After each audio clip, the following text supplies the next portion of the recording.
Hello दोस्तों, आपका स्वागत है अपने यूट्यूब चैनल अल्फा इंस्टीट्यूट में। और आज हम डिस्कस करेंगे चैप्टर 12th के अभिक्रिया रासायनिक बलगति चैप्टर के बारे में। ठीक है, ये 4th चैप्टर है आपका केमिस्ट्री का और आप इसके बारे में जानेंगे पूरा डिटेल कि किस तरीके से रासायनिक बलगतिकी में आपको क्या क्या पढ़ना है और आपको क्या क्या क्वेश्चन आ सकते हैं और क्वेश्चन को कैसे करना है। ठीक है, तो चलो हम डिस्कस करते हैं कि इसमें पढ़ना क्या क्या हमें। ठीक है, तो शुरू करते हैं। पहले रासायनिक बलगतिकी का अर्थ समझ जाओ कि रासायनिक बलगतिकी का अर्थ क्या होता है। ठीक है, तो रासायनिक बलगतिकी के अंदर क्या पढ़ना है आपको, पहले बात समझो।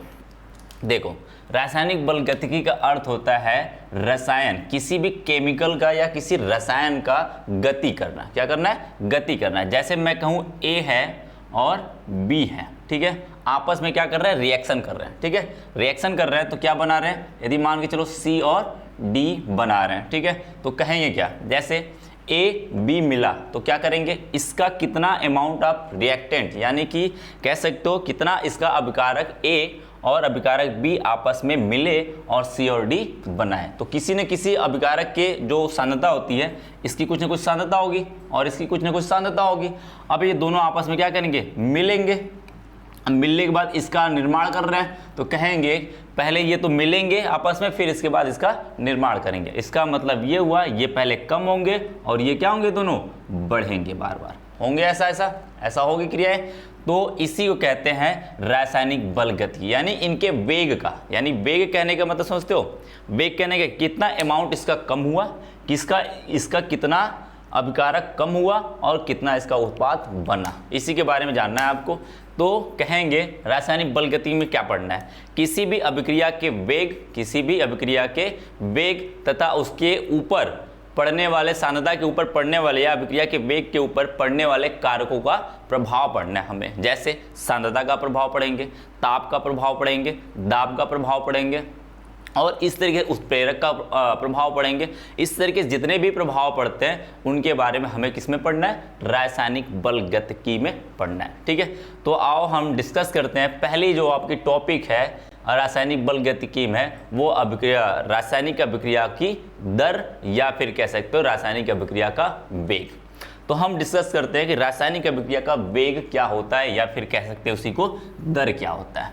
तो डिफिनेशन क्या लिखेंगे? पहले ये देखो, पहली बात होती है आपके साथ कि डिफिनेशन क्या लिखोगे। तो रासायनिक अभिक्रिया की जो दर होती है वो कहेंगे किसी इकाई समय में, क्या कहेंगे? इकाई समय में किसी भी अभिकारक या उत्पाद की सांद्रता में परिवर्तन। क्या कहेंगे? परिवर्तन। ठीक है, बात समझ गया है?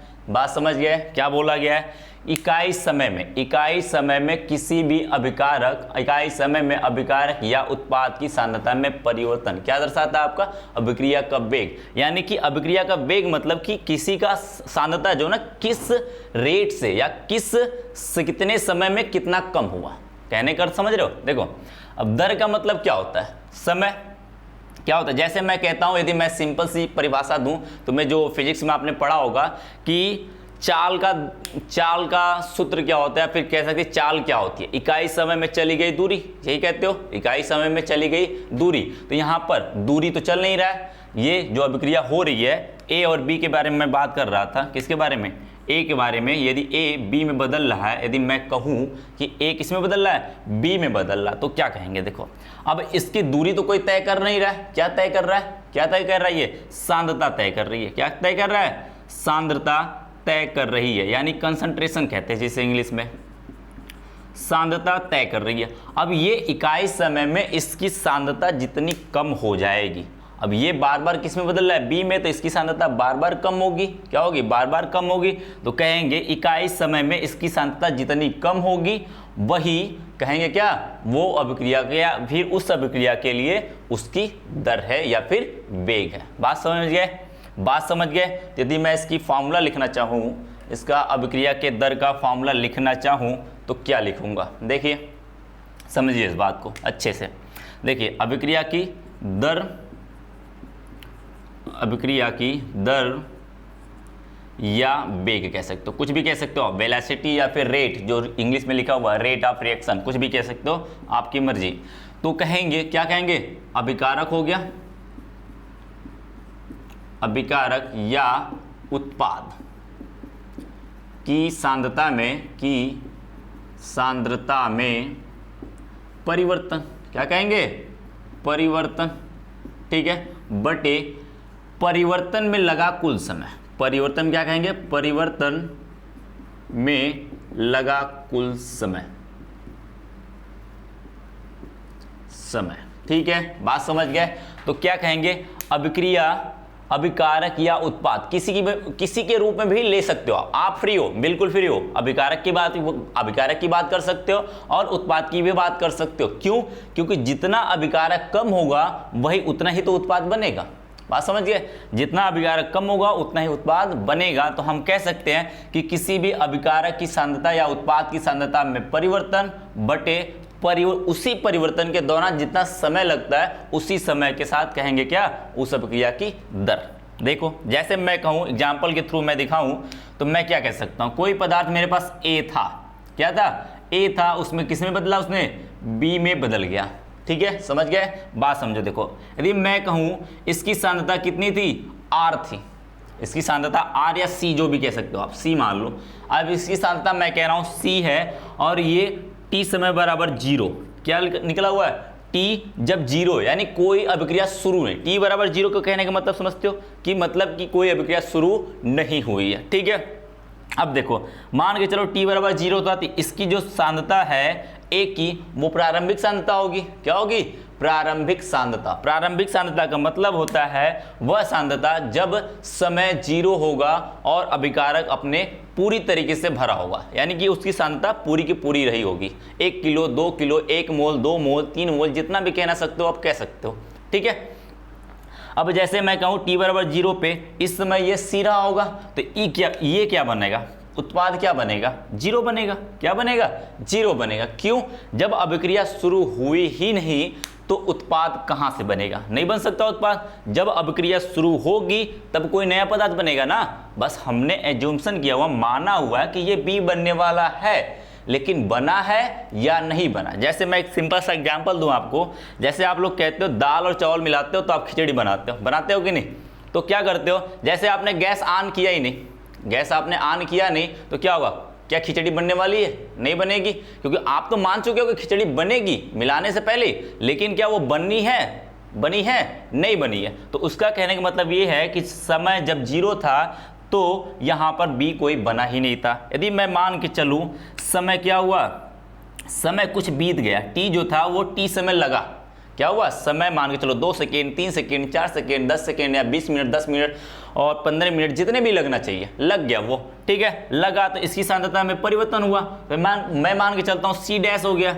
या C1 हो गया, क्या हो गया, C1 हो गया, ठीक है, क्या हुआ, C1 हो गया। तो इसकी सांद्रता में कुछ परिवर्तन आएगा, जितना ये कम होगा या फिर आप मान सकते हो उसको C था, इसमें से X कम हो गया, क्या हुआ, कम, X सांद्रता इसकी कम हो गई, खत्म हो गई इसकी सांद्रता, X खत्म हो गई, तो ये कितना बनेगा, जो इधर से कम हुआ है उधर उतना ही तो बनेगा।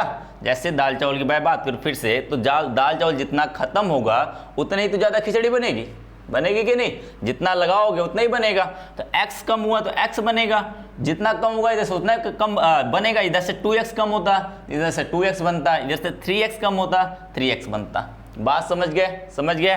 देखो तब यदि मैं कहूँ अभिक्रिया की दर, इसके लिए मैं कहूँ अभिक्रिया की दर क्या है, तो आप क्या बताओगे, इसकी सांद्रता में अभिकारक या उत्पाद दोनों के टर्म में लिख सकते हो आप, दोनों के टर्म में आप लिख सकते हो कि अभिक्रिया की दर क्या होगी। देखो मैं पहले अभिकारक के टर्म में लिखता हूँ, किसके टर्म में, अभिकारक के, ठीक है। तो मैं कहूँ इसकी सांद्रता में कितना परिवर्तन, पहले ये हुआ था, इसमें तो कोई परिवर्तन दिख नहीं रहा है क्योंकि ये बनेगा नहीं तो कोई परिवर्तन नहीं हुआ।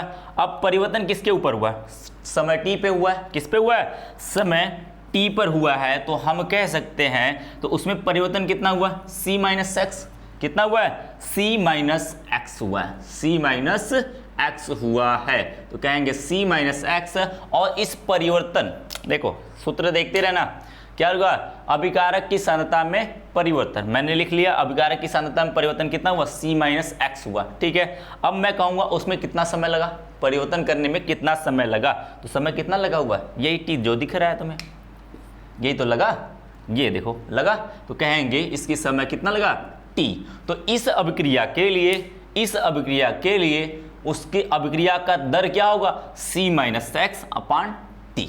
बात समझ गए। इस तरीके से आप कह सकते हो कि अभिक्रिया की सांद्रता या फिर अभिक्रिया की दर या अभिक्रिया का वेग क्या होगा, इस अभिक्रिया के लिए C माइनस एक्स अपान टी लगेगा। समझ गए बात, समझ गए।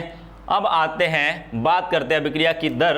अब अभिक्रिया की दर कर लिए आप, तो अभिक्रिया देखो कुछ होती है अभिक्रियाएं, जो अभिक्रिया होती है वेग के आधार पे या दर के आधार पे 3 तरीके से होती हैं। कितने तरीके से होती हैं, 3 तरीके से होती हैं कि वो किस तरीके से बिहेव करती है या फिर किस तरीके से वो चलती हैं। ठीक है, वेग के आधार पे, किसके आधार पे, तो वेग के आधार पे। तो आप हेडिंग डाल सकते हो, अब हेडिंग डाल लेना इस पे, क्या है, अभिक्रिया वेग के आधार पर, वेग के आधार पर अभिक्रिया 3 तरीके से होती है। कितने तरीके से होती है, 3 प्रकार की होती है। ठीक है, कितने प्रकार से होती है, 3 प्रकार से होती हैं, देख लेते हैं। पहली होती है तीव्र अभिक्रिया। क्या होती है, तीव्र अभिक्रिया होती है, देख लो, तीव्र अभिक्रिया होती है। ठीक है, मैं शॉर्ट फॉर्म लिख रहा हूं अभिक्रिया का, ठीक है, ध्यान देना। और तीव्र की अंग्रेजी क्या होगी, फास्ट रिएक्शन, जिसे कहते हैं फास्ट रिएक्शन। क्या कहते हैं, फास्ट रिएक्शन कहते हैं। बात समझ गए। दूसरी होती है अति मंद अभिक्रिया। मैं अति मंद को पहले लूंगा क्योंकि भी समझाऊंगा क्यों। देखो, अति मंद अभिक्रिया क्या होती है, अति मंद अभिक्रिया। ठीक है, और तीसरा जो होता है वो मंद अभिक्रिया होती है। कैसी होती है, मंद अभिक्रिया। ठीक है, इसको अंग्रेजी में कहते हैं स्लो रिएक्शन। क्या कहते हैं, स्लो रिएक्शन।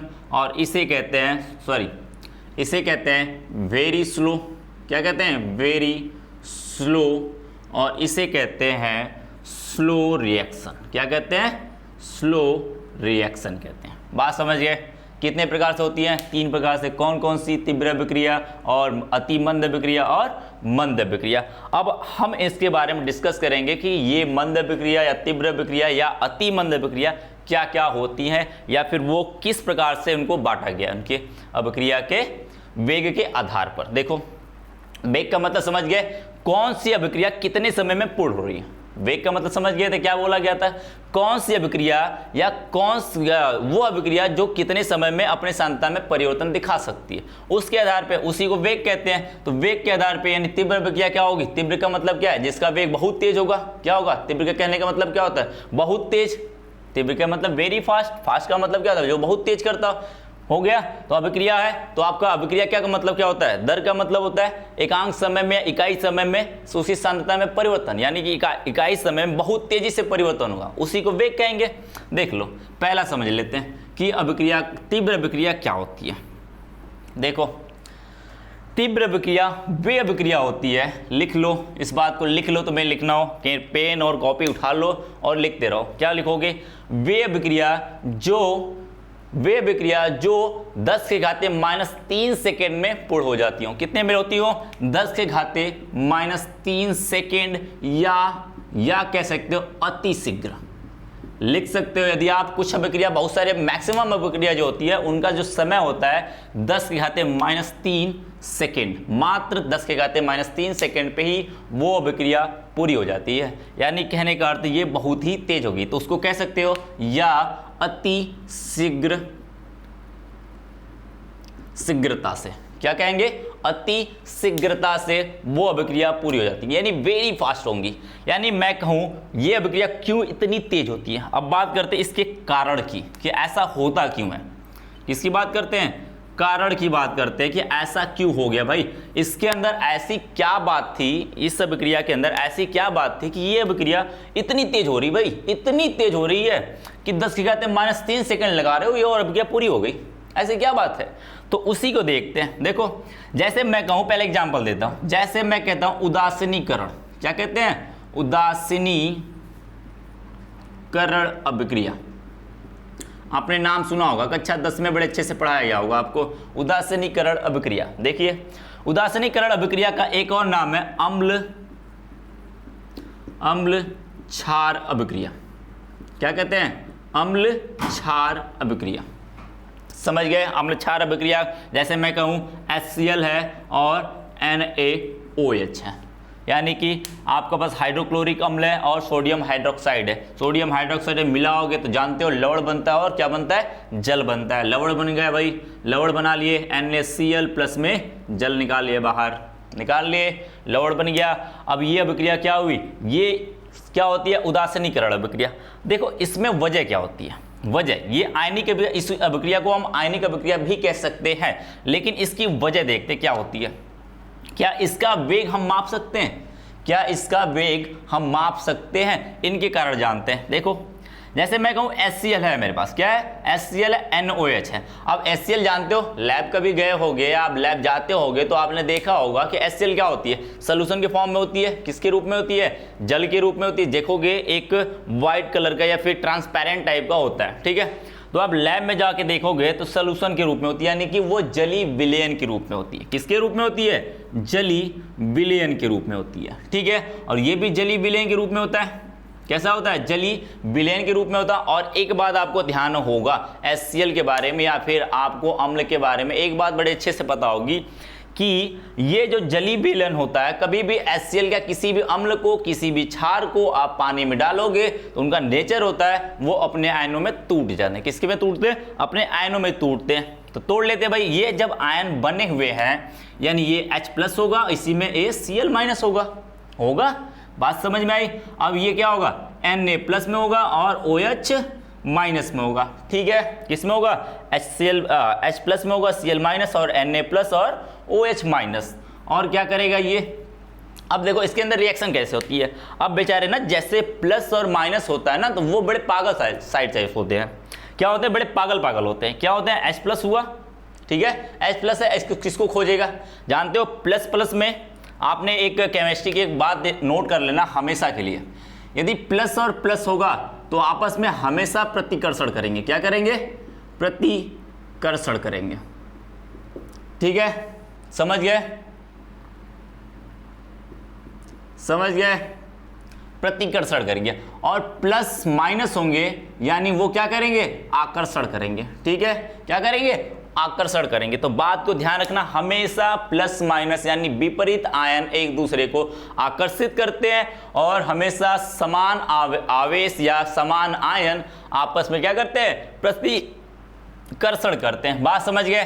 अब देखो ये प्लस है, किसको खोजेगा, अब ये H+ है, किसको खोजेगा भाई, इसी में से टूट के आया है, इसको तो खोजेगा नहीं, Cl को तो खोजेगा नहीं, क्योंकि इसको खोज लिया तो कोई मतलब ही नहीं मेरा भाई, इसी से टूट गया, इसी में चला गया तो क्या मतलब हुआ। अब किसी नए वाले को खोजेगा ना। अब नया कौन दिख रहा है इसको, माइनस, कौन नया माइनस दिख रहा है, कौन दिख रहा है, OH-, और H और OH- मिलके क्या बना लेंगे, H2O, फटाक से बनाएंगे कि नहीं। अब ये Cl- दिखा, क्या दिखा, Cl- और ये क्या दिखा, Na+ दिखा। पागल हो गए, एक दूसरे से होंगे, पागल होंगे और क्या बना लेंगे, तुरंत जुड़ जाएंगे। जैसे आप समझ रहे हो बात को, ठीक है। आगे की बातें समझ रहे हो कि भाई आप क्या समझना चाहते, हम क्या कहना चाहते हैं वो समझ रहे हो, किसके बारे में बात कर रहे हैं, किसके बारे में आप लोग पागल होते हैं और आपके बारे में कौन पागल होता है, ठीक है। तो यहाँ पर क्या होता है, Cl- है और Na+ है, दोनों एक दूसरे के विपरीत है, और फटाक से क्या करेंगे, आकर्षण कर लेंगे, ठीक है। आकर्षण करेंगे तो NaCl बनाएगा, और NaCl जानते हो क्या होता है, लवण होता है। ये अभिक्रिया ऐसे पूरी होती है। तो एक बात बताना मुझे, अब जैसे ही आपने जल में डाला, इसके अंदर आयन तो पहले से टूट गए, इसमें भी क्या हुए, आयन पहले से टूट गए, तो क्या हुआ, इसके अंदर किसी बंध का टूटना या जुड़ना हुआ था क्या, अरे हुआ था क्या, यहाँ पर ये तो पहले से ही टूटे ना, ये भी पहले से टूटे थे सोल्यूशन में। दोनों जब पहले से टूट गए तो मैं किसको बोलूं कि टूटा? पहले से टूटा हुआ को मैं क्या तोड़ सकता हूं? नहीं तोड़ सकता हूं। इसलिए कह सकता हूं इसका कारण क्या होगा? इसका कारण क्या होगा? क्यों? क्योंकि ये इसमें आयन पहले से टूटते होते हैं, यानी कि आप जो तीव्र अभिक्रिया होती है इतना तेज होने का कारण होता है कि ये पहले से आयन में टूटे हैं और सिर्फ इनको जुड़ना है। क्या करना है? जुड़ना है। जब इतना तेज होगा और प्लस माइनस आप जानते हो इतने तेज होते हैं, इतने तेज होते हैं कि आप दूर दूर भी दिखाओगे ना, वो फटाक से एक दूसरे को जोड़ लेंगे। यहां और यहां खड़े दोनों आपस में क्या होंगे? जुड़ जाएंगे। ठीक है, तो इसीलिए प्लस और माइनस होने की वजह से ये अभिक्रिया इतनी तेज होती है, इतनी ज्यादा तेज होती है कि उसको पूरा करने में कितना समय लगता है? 10⁻³ सेकेंड लगता है। बात समझ गए? कितना लगता है? 10⁻³ सेकेंड लगता है। इसीलिए कहते हैं ये अभिक्रिया जो होती है वो बहुत ही तेज होती है। और एक बात मैं बता दूं, नोट के रूप में लिख लेना, इसको लिख लेना नोट के रूप में कि जो तीव्र अभिक्रियाएं होती हैं वो उनके या फिर उनके जो तीव्र अभिक्रियाएं होती है उनके अभिक्रिया का वेग, क्या अभिक्रिया का वेग या दर क्या कर सकते हो? आप काउंट नहीं कर सकते हो। क्या कर सकते हो? काउंट नहीं कर सकते। क्यों नहीं कर सकते? अभी मैंने बताया रीजन क्या, कि इसके अंदर कोई समय ही नहीं लगता है कि वो बंद टूटे और बंद जुड़े। अभिक्रिया का वेग का मतलब होता है, हमें ये पता चलना चाहिए, अभिक्रिया के दर पता करने के लिए आपको ये पता होना चाहिए कि 1 सेकेंड में कितना या एकांक इकाई समय में कितना अभिकारक के सांद्रता में परिवर्तन हुआ, यही पता करना होता है। अभिक्रिया के दर का मतलब क्या था? इकाई समय में कितना आपने अभिकारक की सांद्रता को परिवर्तित किया। अब यहां पर क्या हो रहा है? इकाई समय भी नहीं लग रहा है और अभिकारक क्या हो रहे हैं? फटाक से गायब हो जा रहे हैं। क्या हो रहे हैं? पूरी तरीके से खत्म हो जा रहे हैं। तो क्या आप काउंट कर सकते हो? समय आपका पता ही नहीं चला, अभिकारक की सांद्रता आप देख ही नहीं पाओगे। तो कोई मेरे पास इंस्ट्रूमेंट नहीं है कि 10⁻³ सेकेंड पे जाके उस अभिक्रिया को काउंट कर सके कि उतने समय में या 10⁻⁴ सेकेंड में कितना इसके अंदर परिवर्तन हुआ। बात समझ गए?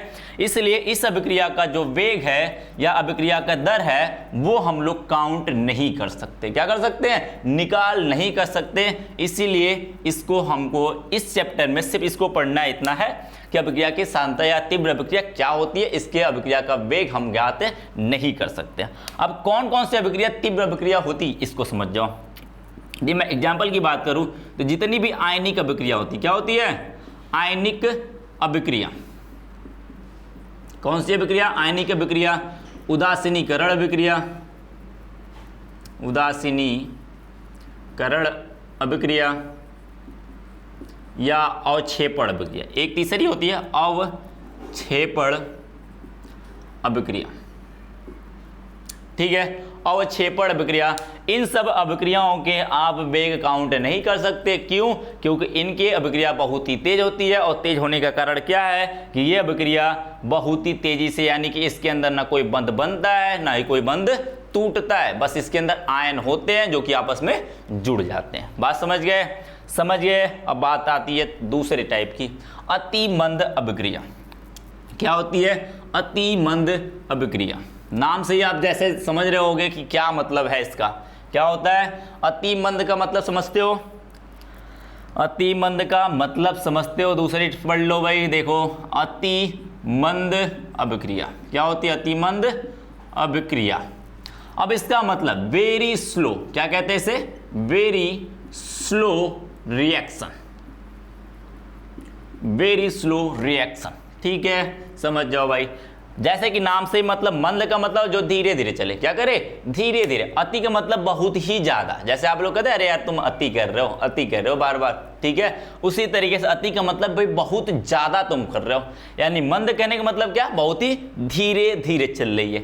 यानी कुछ जैसे अभिक्रियाएं होती हैं, कुछ अभिक्रियाएं होती इतनी धीरे होती है ना, इतनी धीरे होती है ना कि जैसे कछुआ चाल चल रहे हैं। जैसे आपको यहाँ से दिल्ली पहुँचाना है, ठीक है, मुंबई से दिल्ली पहुंचाना है कछुए को, तो भाई वो इतना धीरे चलेगा ना, इतना धीरे चलेगा ना कि आप उसे कह दोगे तुम पहुंच जाओ तो हो सकता है 2 साल 3 साल 4 साल 5 साल, हो सकता है 10 साल भी लग जाए उसको पहुंचने में। ठीक है, कितने साल लग सकता है? 10 साल। उसी तरीके से वे अभिक्रिया हम कह सकते हैं अति मंद अभिक्रिया में वे अभिक्रिया जो क्या हो? अति मंद हो, यानी कि वो बहुत ही धीरे धीरे चलती हो। अर्थात कहने का अर्थ है कि 1 साल 2 साल 3 साल में हम ये पता कर पाएंगे कि उसके अभिकारक या 1 सेकेंड में कितना अभिकारक में चेंज हुआ, या फिर हो सकता है 2 साल 3 साल में आपको पता ही नहीं चलेगा कि इसके अंदर कोई परिवर्तन भी हो रहा है या नहीं हो रहा है। जैसे मैं एग्जाम्पल के थ्रू समझाऊं इसे, तो मैं कहूँगा H2 प्लस में O2 क्या बनाता है, H2 यानी जल बनाता है। यानी मैं कहूँ हाइड्रोजन और ऑक्सीजन से जल का निर्माण बिना उत्प्रेरक की उपस्थिति में। कैसे? बिना उत्प्रेरक की उपस्थिति में मैं बात करूं तो जल का निर्माण जो होता है वो लगभग 1000 साल लग जाता है। कितना लग जाता है? 1000 ईयर लग जाते हैं। इतने समय लग जाते हैं, उससे भी ज़्यादा समय लग सकते हैं। ठीक है, इतने समय में ये अभिक्रिया पूरी होगी। यदि मैं इसका 1 मोल इसका 1 मोल लगाऊं तो पानी कितना बनेगा? 1 मोल बनेगा। उसमें समय कितना लगेगा? 10⁻³ ईयर्स। क्या लगेंगे? 10⁻³ ईयर कह सकते हो, या फिर कहोगे 1000 साल करीब करीब लग जाएंगे आपके। इसका कहने का मतलब क्या हुआ कि आप इसके बारे में बता ही नहीं सकते हो कि 1 दिन 2 दिन 3 दिन में कितना परिवर्तन हुआ। नहीं बता सकते हो, क्योंकि ये अभिक्रिया इतनी धीरे चल रही है ना, तुम 1 दिन में 2 दिन में भी नहीं बता पाओगे कि ये अभिकारक कितना इसके उत्पाद में परिवर्तित हुआ, यानी जल कितना बनाया। भाई ऐसा तो है नहीं कि अभिक्रिया पूरी हो रही है 1000 साल में, तो हो सकता है मुझे 10 दिन में 20 दिन में या फिर 10 साल 20 साल में तो थोड़ा सा अभिकारक के परिवर्तन में या फिर अभिकारक की सांद्रता में परिवर्तन तो दिख ही जाएगा कि भैया इसके अंदर थोड़ा सा परिवर्तन हुआ। मैंने 1 किलो लगाया था, 10 ग्राम इसका खत्म हो गया। मैंने इसको 1 किलो लगाया था, इसका भी 10 ग्राम खत्म हो गया। 10 ग्राम मिलके यहाँ पे 10 ग्राम का H2O बना लिए, जल बना लिए। ठीक है, तो कहेंगे थोड़ा सा बहुत परिवर्तन हुआ, लेकिन इसके अंदर तो वो भी नहीं दिखता है। क्या होता है? वो भी नहीं दिखता। आपको इसको पता करने के लिए 10 साल लगाना पड़ेगा। और कौन सा ऐसा साइंटिस्ट है भाई, कौन सा इंसान है या साइंटिस्ट है जो 1000 साल तक ये देखने के लिए बैठेगा कि भाई जल मेरा बनने वाला है और अब मैं इसको पीऊंगा? कोई नहीं कर सकता। क्या कर सकते हैं? आप इसको देख नहीं पाओगे, क्योंकि 1000 साल कोई जीता ही नहीं है। आजकल तो भाई 60 साल मिनिमम या मैक्सिमम कह लो। मिनिमम तो भाई 2 साल भी जी सकते हो आप, उसमें वो नहीं है। 1 महीने में भी जा सकते हो आप लोग। तो मिनिमम क्या कहेंगे? 60 ईयर क्या कर सकते हैं आप लोग? जिंदा रह सकते हो। ये एवरेज वैल्यू आपकी है, यानी कि आपके मरने की या फिर कह सकते हो आपकी डेड लाइन जो है वो 60 ईयर यानी 60 साल आपको दिया गया कि इतने में आप लोग खत्म हो जाओगे, इतना माना जाता है। लेकिन जरूरी नहीं कि कोई आगे पीछे चलता रहता है। ठीक है, तो कहेंगे भाई 1000 साल कौन जिएगा इसको देखने के लिए? कोई नहीं जी सकता, नहीं देख सकता ना। इसलिए हम कहते हैं कि भाई ये इतना स्लो है ना, इसको हटाओ। इसको हटाते हैं, इसकी अभिक्रिया के वेग को मापते ही नहीं। क्या करते हैं? अभिक्रिया के वेग को मापते नहीं। भाई इसके 10 पुश्ते या फिर 10 से का 20 पुश्ते लग जाएंगे इसको देखने के लिए, लग जाएंगे नहीं? तो कहेंगे कि हटाओ इसको, अभिक्रिया का वेग मापते नहीं। मापने का मतलब एक्सपेरिमेंट ही नहीं करते, इसके ऊपर हटाओ। तो इसी अभिक्रिया को तेज करने के लिए, या इस अभिक्रिया के वेग को मापने के लिए हम लोग क्या करते हैं? उत्प्रेरक लगा देते हैं। क्या लगा देते हैं? उत्प्रेरक लगा देते हैं, जिससे इस अभिक्रिया का जो वेग है, उत्प्रेरक क्या करता है? उत्प्रेरक करता है इस अभिक्रिया के वेग को तेज करता है। क्या करता है? तेज करना। तेज करने का मतलब है अभिकारक की सांद्रता में परिवर्तन जो होता है वो समय के साथ ज्यादा कर देता है। क्या करता है? ज्यादा कर देगा। जैसे समय आपका 1 दिन में हो सकता है कि इसका अभिकारक के परिवर्तन में या अभिकारक की सांद्रता में परिवर्तन हमें दिखने लगेगा। तो हम कहेंगे कि यहाँ पर ये जो है अभिक्रिया का वेग अब माप सकते हैं। क्यों? क्योंकि अब क्या लगा हुआ है मेरे पास? उत्प्रेरक लग गया है इस अभिक्रिया के वेग को बढ़ाने के लिए। समझ गए? तो इसका फायदा क्या हुआ? जब हम उत्प्रेरक लगाएंगे तो अभिक्रिया का वेग बढ़ जाएगा, तो हम उसकी सांद्रता में होने वाले परिवर्तन को हम देख सकते हैं। तो कह सकते हैं कि पानी बहुत तेजी से बनेगा। क्या होगा? तेजी से बनेगा। समझ गए? इसलिए हम क्या करते हैं? अति मंद अभिक्रियाओं का जो अभिक्रिया की दर होती है उसको भी मापते नहीं है। क्या करते हैं? उसे मापते नहीं है। ठीक है, अब आते हैं एक तीसरे टाइप की। कितने टाइप की है? 3 टाइप की मैंने बताया था। तीसरे टाइप की आते हैं तो बताया गया है कि वो अभिक्रिया कैसी होती है, या अभिक्रिया के वेग के आधार पर वो अभिक्रिया मंद अभिक्रिया होती है। क्या होती है?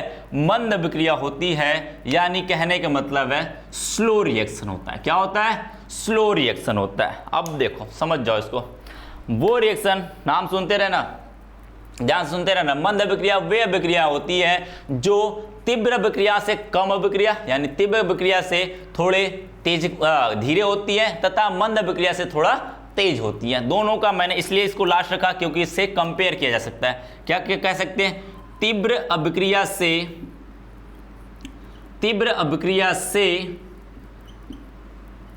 थोड़ा कम, थोड़ा धीरे, या कम कह सकते हो, धीरे लिखना शब्द सही है, धीरे, तथा अति मंद अभिक्रिया से थोड़ा तेज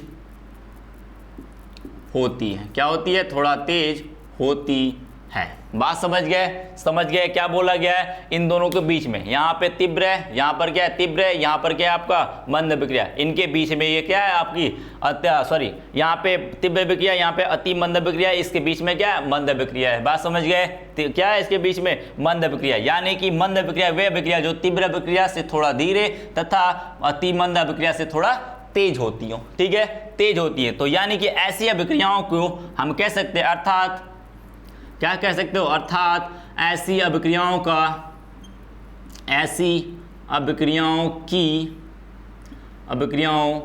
की सांद्रता में परिवर्तन हम देख सकते हैं। क्या कर सकते हैं, सांद्रता में परिवर्तन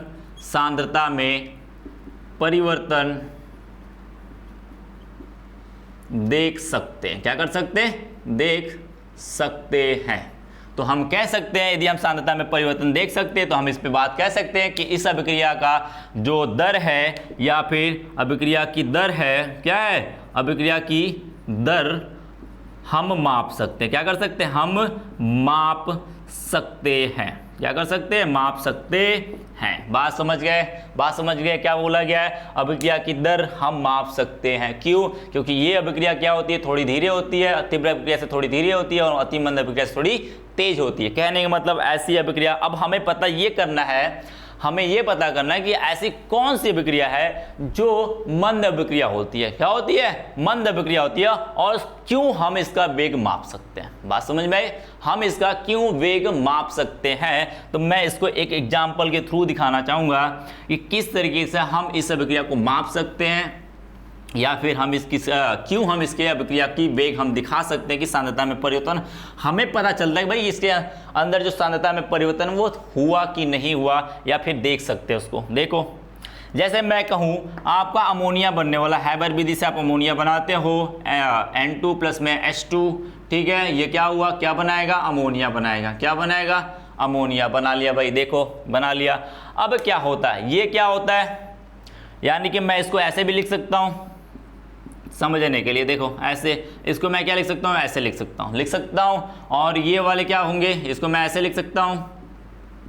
दिखाने के लिए, समझते रहना, सिर्फ समझने के लिए आपको बनाया गया है। ऐसा लिखा नहीं जाता, लेकिन हम लिख सकते हैं। क्यों, देखो अब क्या हुआ, इसके अंदर कौन सा बंध है, सहसंयोजी बंध है। कौन सा बंध है, सहसंयोजी। इसके अंदर कौन सा है, सहसंयोजी। इसके अंदर कौन सा है, सहसंयोजी बंध है। यानी कि हम कह सकते हैं, और सहसंयोजी बंध बना हुआ है तो हम कह सकते हैं इस बंध को तोड़ने में हमें ऊर्जा देनी पड़ेगी। क्या करनी पड़ेगी, इसको तोड़ने के लिए जो ऊर्जा देनी पड़ेगी उसे बंध ऊर्जा कहते हैं। तो हम कहेंगे कि ये बंध ऊर्जा देनी पड़ेगी, इसको तोड़ने के लिए बंध ऊर्जा देनी पड़ेगी, और इसको बनाने के लिए भी ऊर्जा लगेगी कि नहीं, कम करेगा, अपनी ऊर्जा कम करेगा, देंगे हैं, जो कम करेगा वो बंध बनाएगा। ठीक है, अब इसको तोड़ने के लिए हमें क्या देनी पड़ी, ऊर्जा देनी पड़ी। तो यानी ये कह सकते हैं इसके अंदर बंध टूटता है। क्या कहेंगे, बंध टूटता है, बंध टूटता है। इसके अंदर भी ब्रेक होता है, हम इंग्लिश में लिख सकते हैं इसको ब्रेक। क्या कह सकते हैं, ब्रेक होता है कि नहीं। यानी कि क्या हुआ, बॉन्ड का ब्रेकिंग हो रहा है, और यहां पर क्या हो रहा है, बॉन्ड का फॉर्मेशन हो रहा है। क्या हो रहा है, बॉन्ड का फॉर्मेशन हो रहा है। फॉर्मेशन का मतलब समझते हो, बनना। क्या होता है, बनना। ठीक है, बात समझ में आई। क्या हो रहा है यहाँ पर, बंद पहले बंद टूट रहा है पहले, उसके बाद क्या है फर्दर क्या बन रहा है, वो बन रहा है, बंद बन रहा है। तो मैं कहूँ किसी को तोड़ोगे और किसी को बनाओगे तो उसमें समय तो लगेगा ही लगेगा, लगेगा कि नहीं, बिल्कुल लगेगा। देखो भाई, आप किसी को तोड़ोगे, पहले जाओगे उसको तोड़ोगे, पीटोगे, टूटेगा, फिर उसके बाद वो क्या करोगे, उसे जोड़ोगे। अब तोड़ने और जोड़ने में कुछ ना कुछ समय लगेगा, हो सकता है वो 1 दिन लगे, हो सकता है वो 2 दिन लगे, हो सकता है वो 3 दिन लगे, हो सकता है वो 1 घंटे लगे, 2 घंटे लगे, 3 घंटे लगे। यानी समथिंग कह सकते हैं, कुल मिला के हम इसका सार कह सकते हैं, या फिर इसका जो कंक्लूजन है उसका कंक्लूजन ये बात कह सकते हैं कि इसके अंदर कुछ ना कुछ समय लगेगा। जिससे समय मिल जाएगा तो हम कह सकते हैं कि हम इकाई समय में जाके ये देख सकते हैं, किसी भी समय पे जाके हम देख सकते हैं कि उसकी सांद्रता में परिवर्तन कितना हुआ। जैसे मैं कहूं ये अभिक्रिया 1 घंटे में पूरी होने वाली है, ये अभिक्रिया यदि मैं कहता हूं इस अभिक्रिया को, ये अभिक्रिया 1 घंटे में पूरी होने वाली है। यदि मैं 1 किलो इसका लगाऊं, कितना लगाऊं, 1 केजी इसका ले लूं, इसका 1 केजी ले लूं, और इसको मान के चलता हूं मेरा 1 केजी ही बना, मान के चलते हैं। सांद्रता को भी केजी में ले सकते हो, यदि भार है तो केजी में लोगे, सांद्रता यदि मोल में भी ले सकते हो, तो उसका टेंशन मत लेना कि मैंने केजी में लिया हुआ, आप मोल में भी ले सकते हो। क्योंकि यदि ये क्या होगा, यदि ये गैस में तो आप इसका प्रेशर ले सकते हो, क्या ले सकते हो, प्रेशर ले सकते हो। तो इसकी टेंशन मत लेना, किसी में भी कर सकते हो। मैं सिर्फ सपोज कर रहा हूँ, एज्यूम्शन कर रहे हैं कि ऐसा करेगा, क्योंकि केजी आपको समझ में आती ज़्यादा है, घर पे रोज किलो करते हो, खेलते हो किलो, तो वहां पे समझना थोड़ी सी आसान होगी, इसलिए मैं आसान भाषा का शब्द का इस्तेमाल कर रहा हूं। ठीक है, अब मैं कह रहा हूं 1 केजी इसमें लिया मैंने, N2 मैंने 1 केजी लिया, H2 मैंने 1 केजी लिया, और बना कितना मेरा 1 केजी NH3 बना। ठीक है, सिर्फ मानते रहो। अब इसको तोड़ने में कुछ समय लगेगा, तो मान के चलो मेरे पास 1 घंटा लगता है। कितना लगता है, 1 घंटा लगता है इसको बनने में, पूरा अभिक्रिया को कंप्लीट होने में, पूरा का पूरा उत्पाद बनने में 1 घंटा लगता है। तो ऐसा तो है नहीं कि 10 मिनट पे मैं ये ना देख पाऊं कि इसके 10 मिनट में ये कह सकता हूं कि 10 मिनट में इसकी सांद्रता में कुछ न कुछ परिवर्तन तो दिखेगा ही, क्योंकि ये घंटा में पूरा होने वाली है। तो हो सकता है 1 ग्राम ही इसका 10 मिनट में बदलता हो। क्या हो, 1 मिनट में या फिर 10 मिनट में, क्या कह सकते हो, 10 मिनट में हो सकता है इसका 10 ग्राम क्या करता हो, 10 ग्राम उत्पाद में चेंज होता हो, इसका 10 ग्राम और इसका, यदि मैं इसको थोड़े से क्लियर दिखा दूं आपको, इधर देखना, जैसे मैं इसको उठाऊं, देखो अब क्या कह सकता हूं। अब आपका बना क्या था भाई, देख लो, N2 था आपके पास, क्या था, N2 था, H2 था, ठीक है, NH3 ये बना, क्या बना, NH3 बना। तो हम कह सकते हैं कि 1 केजी और 1 घंटा लगेगा बनने में। तो हम कह सकते हैं भाई 10 मिनट यदि मैं कहूँ टाइम लगा, कितना टाइम लगा, मैं कहता हूँ 10 मिनट टाइम लगा। तो हो सकता है इसके अंदर 10 ग्राम, इसके अंदर से 10 ग्राम और इसके अंदर से 10 ग्राम चेंज हो गया होगा। अब ऐसा तो नहीं है 1 घंटा में पूरा एक अचानक से बन जाएगा। किसी चीज को बनने के लिए समय लगता है, वो धीरे धीरे बनता है। जैसे मैंने पहले ही बताया था, खिचड़ी और दाल चावल वाली बताया था कहानी। क्या होता है, दाल चावल लोगे तो भाई ऐसा तो है नहीं कि 1 घंटे में दाल चावल पकने वाले हैं तो आप 1 घंटे में पूरा बन जाए। वो ऐसा तो नहीं है कि 1 घंटे में भी पूरा बन जाएगा, वो अचानक से पकेगा, ऐसा तो नहीं होता, वो धीरे धीरे पकता है। हो सकता है उसके 10 दाने पके, पहले 10 सेकंड में 10 दाने पके, फिर 10 सेकंड लगेगा, फिर 10 दाने पकेंगे, हो सकता है फिर 20 मिनट बाद आपके 20 दाने पक जाए, हो सकता है धीरे धीरे 1 घंटे में पूरे तरीके से पक जाए, यही कहते हो। तो क्या कहेंगे, हो सकता है 10 मिनट में इसका 10 ग्राम पका होगा, इसका 10 ग्राम बनेगा। अब दोनों मिलके ये 10 ग्राम बना लिए, क्या बना लिए, 10 ग्राम। तो हम कह सकते हैं इसकी सांद्रता क्या होगी, 10 ग्राम। यदि मैं अभिक्रिया की दर कहूं तो यानी कि इसका 10 ग्राम मैं कह सकता हूं 10 मिनट में क्या हो रहा है, 10 मिनट में परिवर्तित हो रहा है, यही कहेंगे। अभिक्रिया की दर बराबर क्या होता है, क्या हो जाएगा, अभिकारक की सांद्रता में परिवर्तन बटे लगा उस परिवर्तन में लगा समय। तो कहेंगे क्या, 10 ग्राम बटे 10 मिनट। 10 मिनट में ही तो 10 ग्राम चेंज हो रहा है, यानी कि मैं कहूं तो 1 मिनट में कितना चेंज होगा, 1 ग्राम चेंज होगा। कट करूंगा मैं, 1/1 आ जाएगा, तो यानी कि ग्राम प्रति मिनट। क्या हो जाएगा, ग्राम प्रति मिनट हो जाएगा। यानी कह सकते हैं 1 ग्राम प्रति मिनट। 1 ग्राम प्रति मिनट कहने का अर्थ क्या होता है, इसका मतलब समझो। 1 ग्राम जो होगा वो प्रति मिनट में चेंज हो जाएगा। क्या होगा, 1 ग्राम जो होगा अभिकारक का 1 ग्राम सांद्रता 1 मिनट में परिवर्तित हो जाएगी। किसके रूप में, उत्पाद के रूप में। किसके रूप में होगी? उत्पाद के रूप में होगी। बात समझ गए? समझ गए बातें? इसलिए इस अभिक्रिया का जो वेग है हम लोग माप सकते हैं। क्यों? क्योंकि इसके अंदर क्या होता है? अभिक्रिया बंध टूटता है और बंध बनता है। तो हम कह सकते हैं वे अभिक्रिया जिसके अंदर बंध टूटता और बनता है वो उस अभिक्रिया का हम रासायनिक वेग या उस अभिक्रिया का दर हम लोग ज्ञात कर सकते हैं। तो ऐसी कौन सी अभिक्रिया होती है? तो यदि मैं एग्जाम्पल की बात करूं तो ऐसी कौन कौन सी अभिक्रिया होती हैं जिसके अंदर बंध टूटता और बनता है? तो जितनी भी सहसंयोजी बंध वाले अभिक्रिया हैं, लिख लेना, जितने भी सहसंयोजी बंध वाले अभिक्रिया है वो लगभग सामान्यतः, किसी मैं बात करूं यूजुअली यानी कि सामान्यतः की बात करूं तो वो अभिक्रियाएं सामान्यतः आपकी मंद अभिक्रिया होती है और मंद अभिक्रिया होने की वजह से उन अभिक्रियाओं का वेग हम लोग माप सकते हैं। ठीक है, बात समझ में आई? उन अभिक्रियाओं का वेग हम माप सकते हैं, इसलिए कह सकते हैं जितने भी सहसंयोजी बंध वाले अभिक्रिया है, जैसे N2O5 है, ये टूटता है किसमें? NO2 प्लस में O2 के रूप में। तो कह सकते हैं इस अभिक्रिया का वेग हम माप सकते हैं। बात समझ में? इस अभिक्रिया का वेग माप सकते हैं, इसलिए कहते हैं कि जो जितनी भी मंद अभिक्रिया होती हैं वो आपकी क्या होती है? ज्ञात करने वाली, यानी आप उसकी अभिक्रिया की दर ज्ञात कर सकते हो। ठीक है, समझ? चलो, तो हम लोग यहाँ पर बात कर रहे थे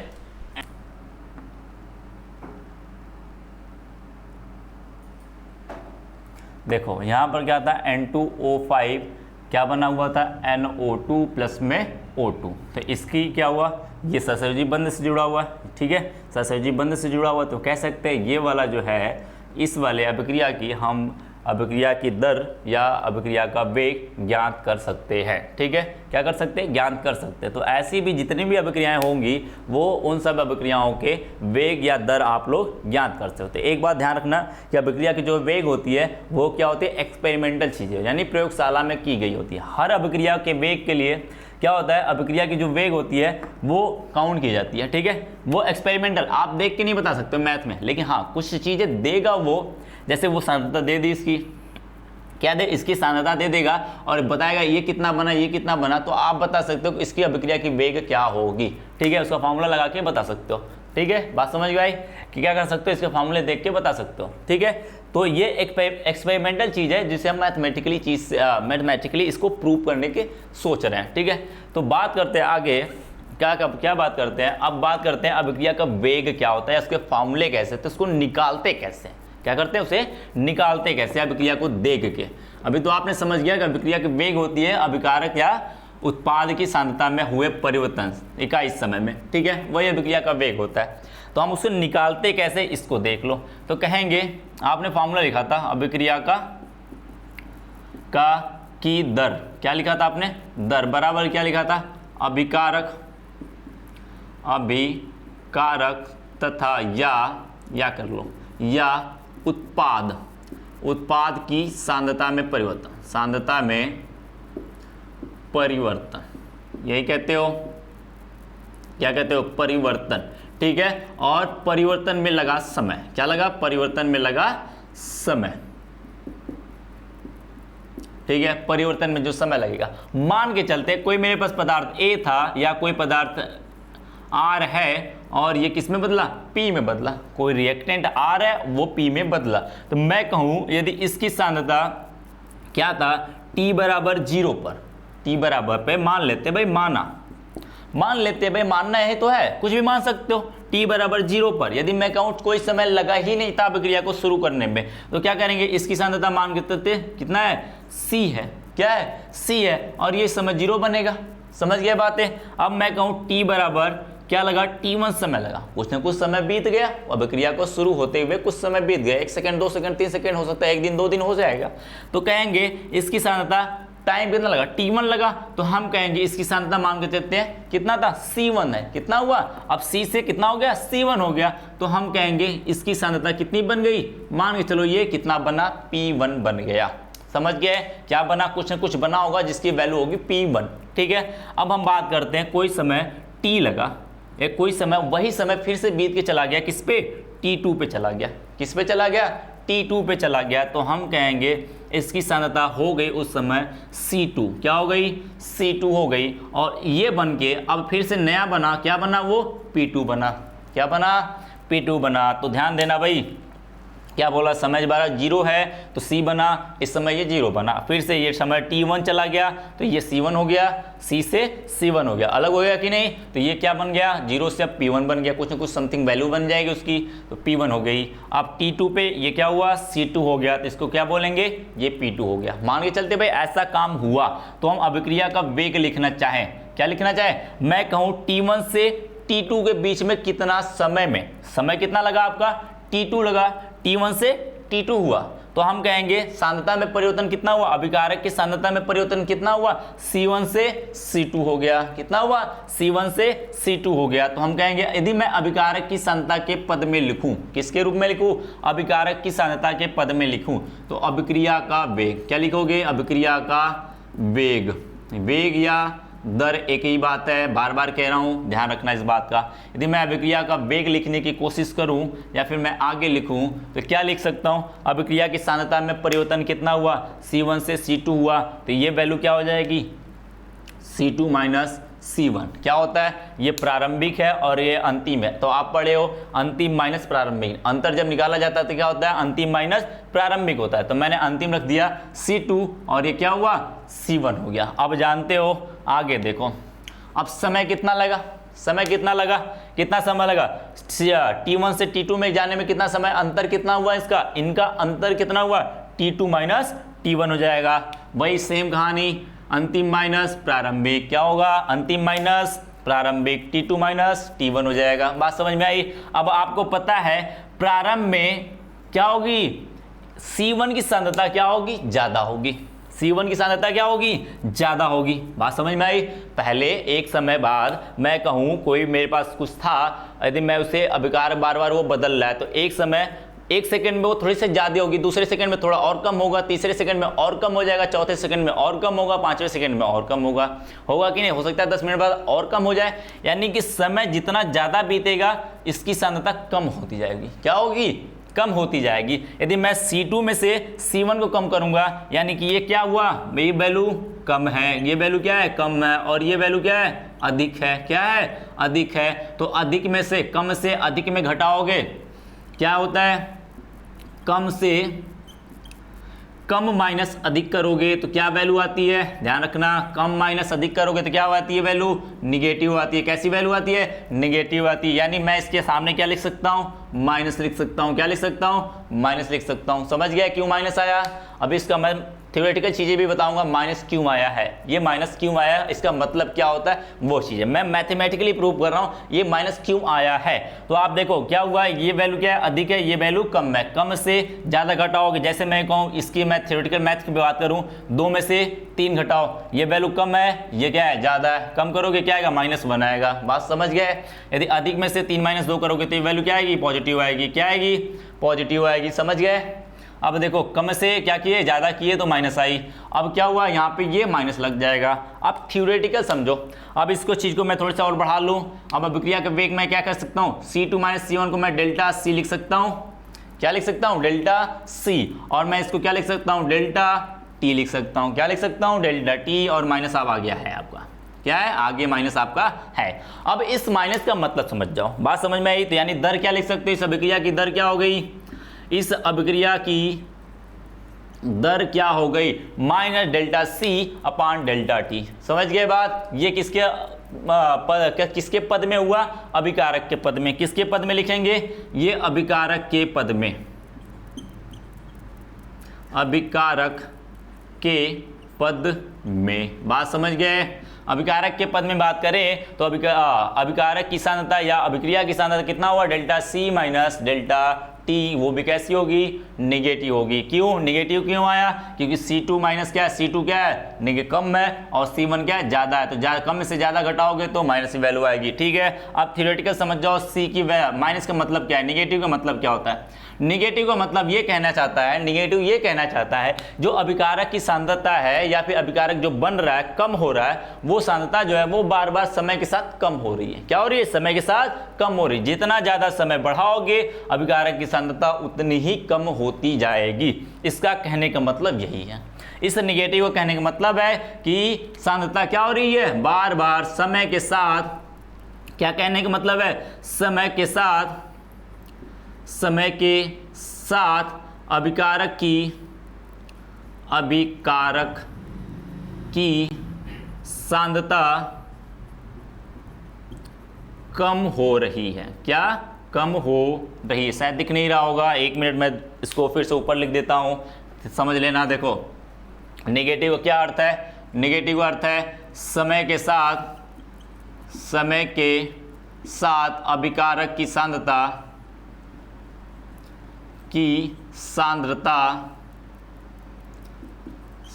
क्या हो रही है? कम हो रही है। क्या हो रही है? कम हो रही है। बात समझ गए? बात समझ गए? बिल्कुल समझ गए। क्या समझे कि माइनस कहने का मतलब क्या है? समय के साथ अभिकारक की सांद्रता क्या हो रही है? बार बार कम हो रही है। इसका मतलब क्या हुआ? C2 क्या है? कम है, C1 क्या है? ज्यादा है। बात समझ गए? ये होता है किसी भी अभिकारक के वेग का या दर का समीकरण लिखने का तरीका होता है। क्या होता है? लिखने का तरीका होता है। इस तरीके से समझ गए? क्या करोगे फिर समझ जाओ। समय 0 था, इसकी सांद्रता कितनी थी? C थी, इसका 0 था। ये क्या था? T1 समय बीत गया तो इसकी सांद्रता C1 हो गई, तो इसकी सांद्रता कितनी बन गई? P1 हो गई। अब मैं बात करूं T2 समय पे, C2 सांद्रता हो गई, इसकी सांद्रता कितनी हुई?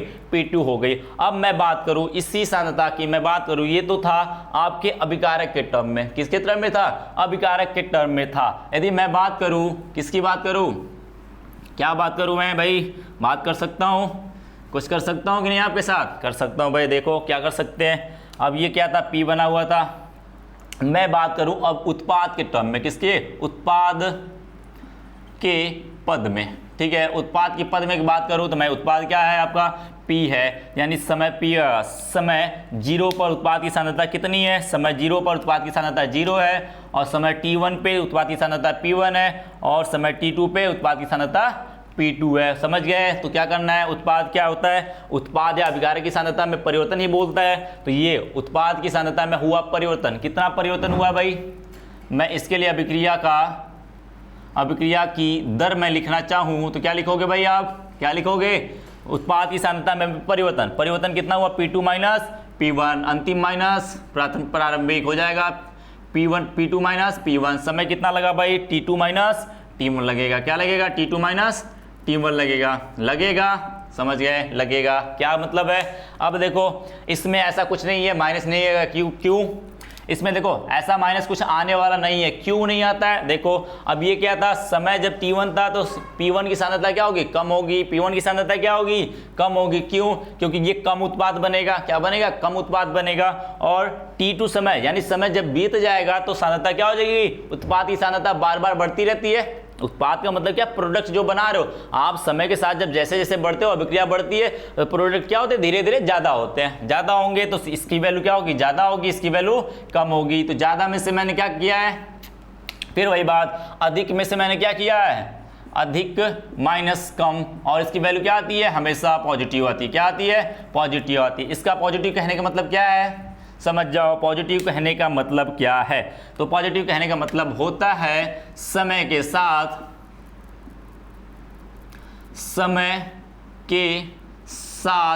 क्या होगा आपका?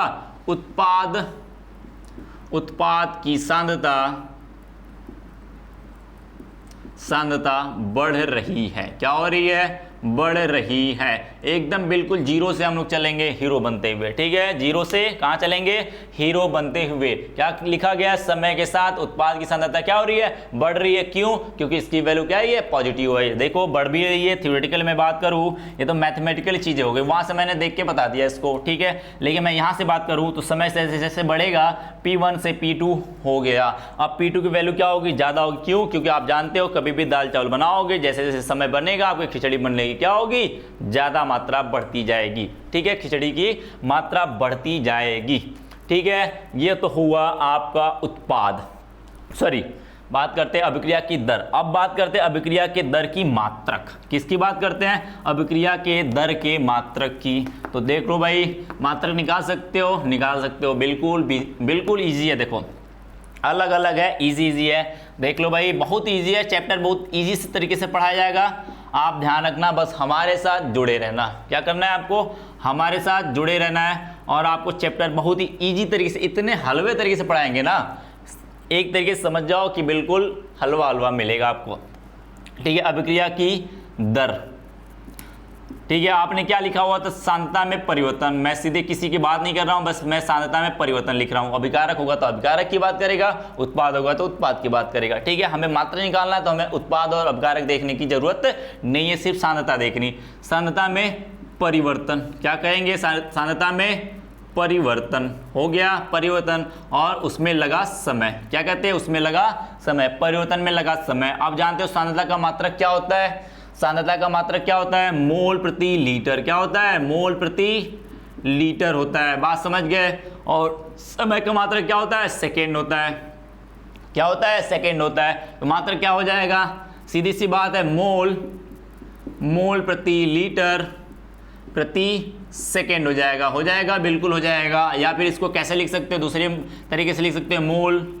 अब इसको ऊपर लेते जाओ, क्या हो जाएगा? मोल प्रति लीटर इनवर्स और सेकेंड इनवर्स। देख के घबराना नहीं, दोनों का मात्रक एक ही है, मतलब एक ही है। किसी को बटे में है, कोई चीज़ बटे में है, उसको ऊपर ले जाओगे तो उसके ऊपर उसकी घात का माइनस हो जाता है। तो घात कितनी थी? 1 थी, तो इसके मात्रक क्या हो जाएगा? इनवर्स हो जाएगा। इसको पढ़ते हैं इनवर्स। ठीक है, बिल्कुल बेसिक से मैं चलेंगे और हीरो बनते हुए चलेंगे। ठीक है, तो क्या हुआ भाई? आपका मोल प्रति लीटर हुआ। क्या हुआ? मोल प्रति लीटर हुआ। मात्रक समझ में आया? मात्रक समझ में आया? क्या हुआ? सांद्रता का मात्रक होता है मोल प्रति लीटर और समय का मात्रक होता है सेकंड। तो क्या हो जाएगा? मोल प्रति लीटर प्रति सेकंड होगा। बात समझ गए? अब बात करते हैं इसके अभिक्रिया के आधार पे जो वेग है, जो आपका अभिक्रिया के आधार पे जो वेग है वो कितने प्रकार से होता है। जैसे आपने पढ़ा था वेग के आधार पे अभिक्रिया कितनी प्रकार से होती है। वेग के आधार पे अभिक्रिया 3 प्रकार से होती थी, तीव्र अभिक्रिया, मंद अभिक्रिया, अति मंद अभिक्रिया। ठीक है, अब हम पढ़ेंगे वेग अभिक्रिया के आधार पे, उल्टा पढ़ेंगे उसका। अभिक्रिया के आधार पर, किस पे? अभिक्रिया के आधार पर वेग कितने प्रकार से? वेग के प्रकार पढ़ेंगे। क्या पढ़ेंगे? वेग के प्रकार पढ़ेंगे। तो अभिक्रिया के आधार पर वेग 3 प्रकार से होते हैं। कितने प्रकार से होते हैं? 3 प्रकार से होते हैं। 3 प्रकार से होते हैं। ठीक है, क्या होते हैं? 3 प्रकार से होते हैं। बात समझ लेना कौन कौन सा था। पहला देख लो, औसत अभिक्रिया वेग या औसत दर। क्या बोलेंगे? औसत दर या औसत अभिक्रिया का दर। क्या बोलेंगे? औसत दर बोल सकते हो या औसत अभिक्रिया का दर बोल सकते हो। ध्यान रखना, कुछ भी बोल सकते हो आप। कुछ बोलने का मतलब जो बोला जा रहा है वही बोलोगे। क्या बोलोगे? औसत दर या अभिक्रिया का औसत दर या अभिक्रिया का औसत वेग, कुछ भी बोल सकते हो। क्या बोलेंगे? एवरेज बोलेंगे। क्या बोलेंगे? एवरेज वेलोसिटी या एवरेज रेट बोलेंगे इसको। ठीक है, क्या होता है? किसी समय में क्या होता है भाई? पहले डेफिनेशन समझ जाओ। क्या होता है? औसत का मतलब समझते हो आप लोग, मैथ में बड़े अच्छे से पढ़ के आए हो। औसत का मतलब क्या होता है? औसत का मतलब होता है पूरा समय अंतराल, यानी पूरा समय में कितना काम हुआ। पूरे औसत, पूरे सभी को मिला के होता है, सभी। ठीक है, किसका होता है? मिला के होता है। तो हम कह सकते हैं निश्चित समय में, किसी निश्चित समय अंतराल में, किसी, डेफिनेशन लिख लो भाई, किसी निश्चित समय अंतराल। बस सुनते रहना। हो सकता है हैंडराइटिंग थोड़ी सी वीक हो, खराब हो, आपको लग सकता है तो समझ में आया, लेकिन मेरे शब्द को सुनते रहना ध्यान से। क्या होता है? समय अंतराल में, अंतराल में, एक मिनट ध्यान देना। अंतराल में, किसी समय अंतराल में अभिकारक या उत्पाद, क्या कहते हैं? अभिकारक या उत्पाद की सांद्रता में कुल परिवर्तन। क्या कहेंगे? किसी निश्चित समय अंतराल, शब्द को ध्यान से सुनना, इस अंतराल को समझ लेना भाई, अंतराल का मतलब क्या होता है अभी बताएंगे आगे, समझते रहना ध्यान से शब्द को। क्या बोला गया है? किसी निश्चित समय अंतराल में अभिकारक या उत्पाद की सांद्रता में परिवर्तन, क्या कहते हैं? परिवर्तन उस अभिक्रिया की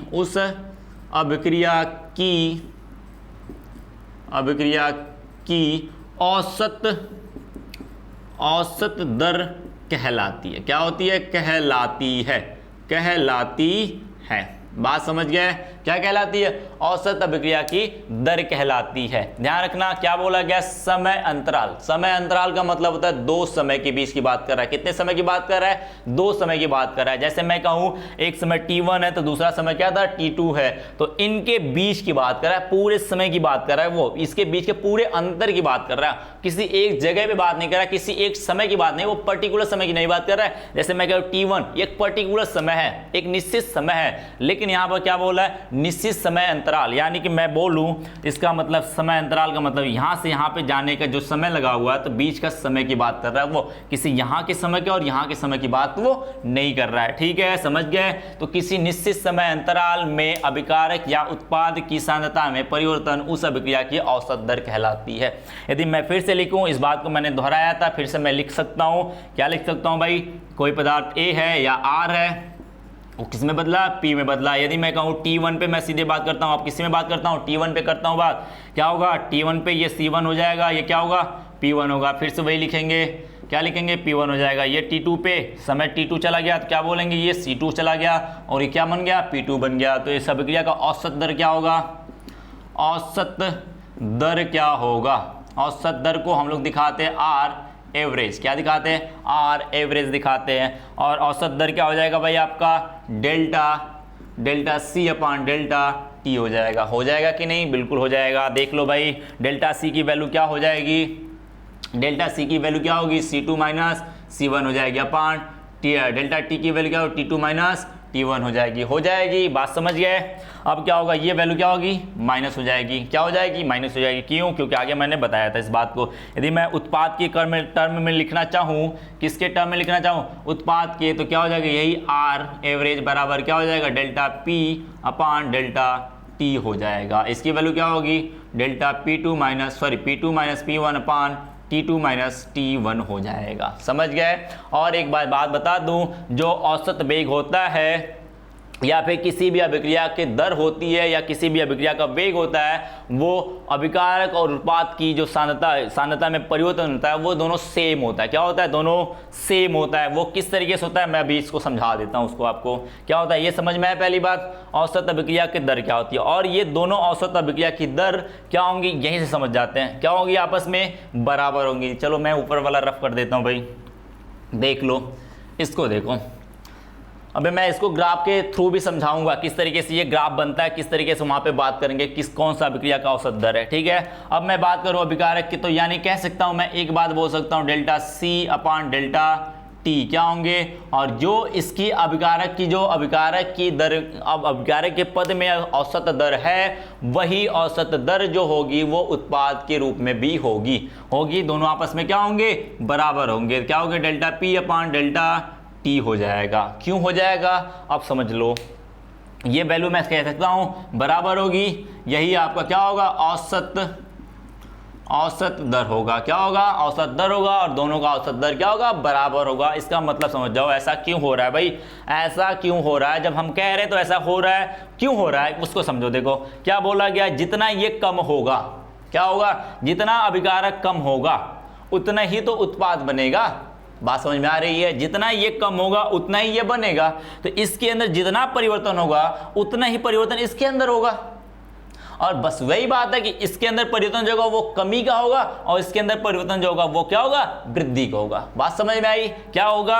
इसके अंदर जो परिवर्तन होगा वो कमी का होगा, और इसके अंदर का जो परिवर्तन होगा वो क्या होगा? वृद्धि का होगा। तो ध्यान रखना इस बात को। तो जो इसके अंदर का परिवर्तन की दर है समय के साथ, क्योंकि समय इसमें भी T1 लग रहा है, इसमें भी T1 लग रहा है, इसमें भी T2 लग रहा है, इसमें भी T2 लग रहा है, यानी इसके साथ जो परिवर्तन होगा, यहां से यहां जाने में जो परिवर्तन आएगा वही परिवर्तन तो यहां से यहां आएगा, यहां से यहां आने पे जो कमी होगी वही वृद्धि किसमें होगी, यहां से यहां आने में हो जाएगी। बात समझ में, इतना जिधर से कम होगा उतना ही इधर से क्या होगा, बढ़ेगा। बात समझ में आई। तो दोनों का औसत दर क्या हो जाएगा, आपस में बराबर हो जाएगा। क्यों, इसका कहने का मतलब समझो, इसका कहने का मतलब समझो, यानी कि यदि कोई अभिकारक आपका कम हो रहा है, क्या हो रहा है, जिस दर से कम होगा उसी दर से आपका उत्पाद बनेगा। बात समझ में आई। इसका मतलब ये delta minus delta C upon delta T equal to क्या हो जाएगा, delta P upon delta T, यानी कि जितने समय में ये कम होगा उतने ही समय में ये उतना ही बनेगा। बात समझ में आई। जितने समय में ये कम होगा उतने ही समय में ये उतना बनेगा। बात समझ गए। तो चलो, ये कितने प्रकार से होते हैं, 3 प्रकार से होते हैं। एक तो हो गया अभिक्रिया की औसत दर निकालने का तरीका। देखो, अब अभिक्रिया की औसत दर जो निकालने का तरीका है वो 2 तरीके से होते हैं। कितने तरीके से होते हैं, 2 तरीके से होते हैं। घबराना, ये तो मैंने सिर्फ नॉर्मली, यूजुअली जो कहते हैं ना, नॉर्मल तरीके से निकालने का तरीका होता है, लेकिन सारे अभिक्रिया के दर जो होती हैं वो एक तरीके से नहीं निकाल सकते। ये निकाली जाती हैं 2 तरीके से। कितने तरीके से निकाली जाती हैं, 2 तरीके से निकाली जाती हैं। देखो भाई समझो, पहला काम देखो, जैसे मैं कहूं कि पहला तरीका देखो, फर्स्ट तरीका, जब लिखते रहना भाई, आप लोग कॉपी पेन उठा के लिखते रहना, जब अभिक्रिया या अभिकारक तथा उत्पाद, ऐसे लिखो, जब अभिकारक तथा उत्पाद, क्या, उत्पाद की स्टियोमेट्रिक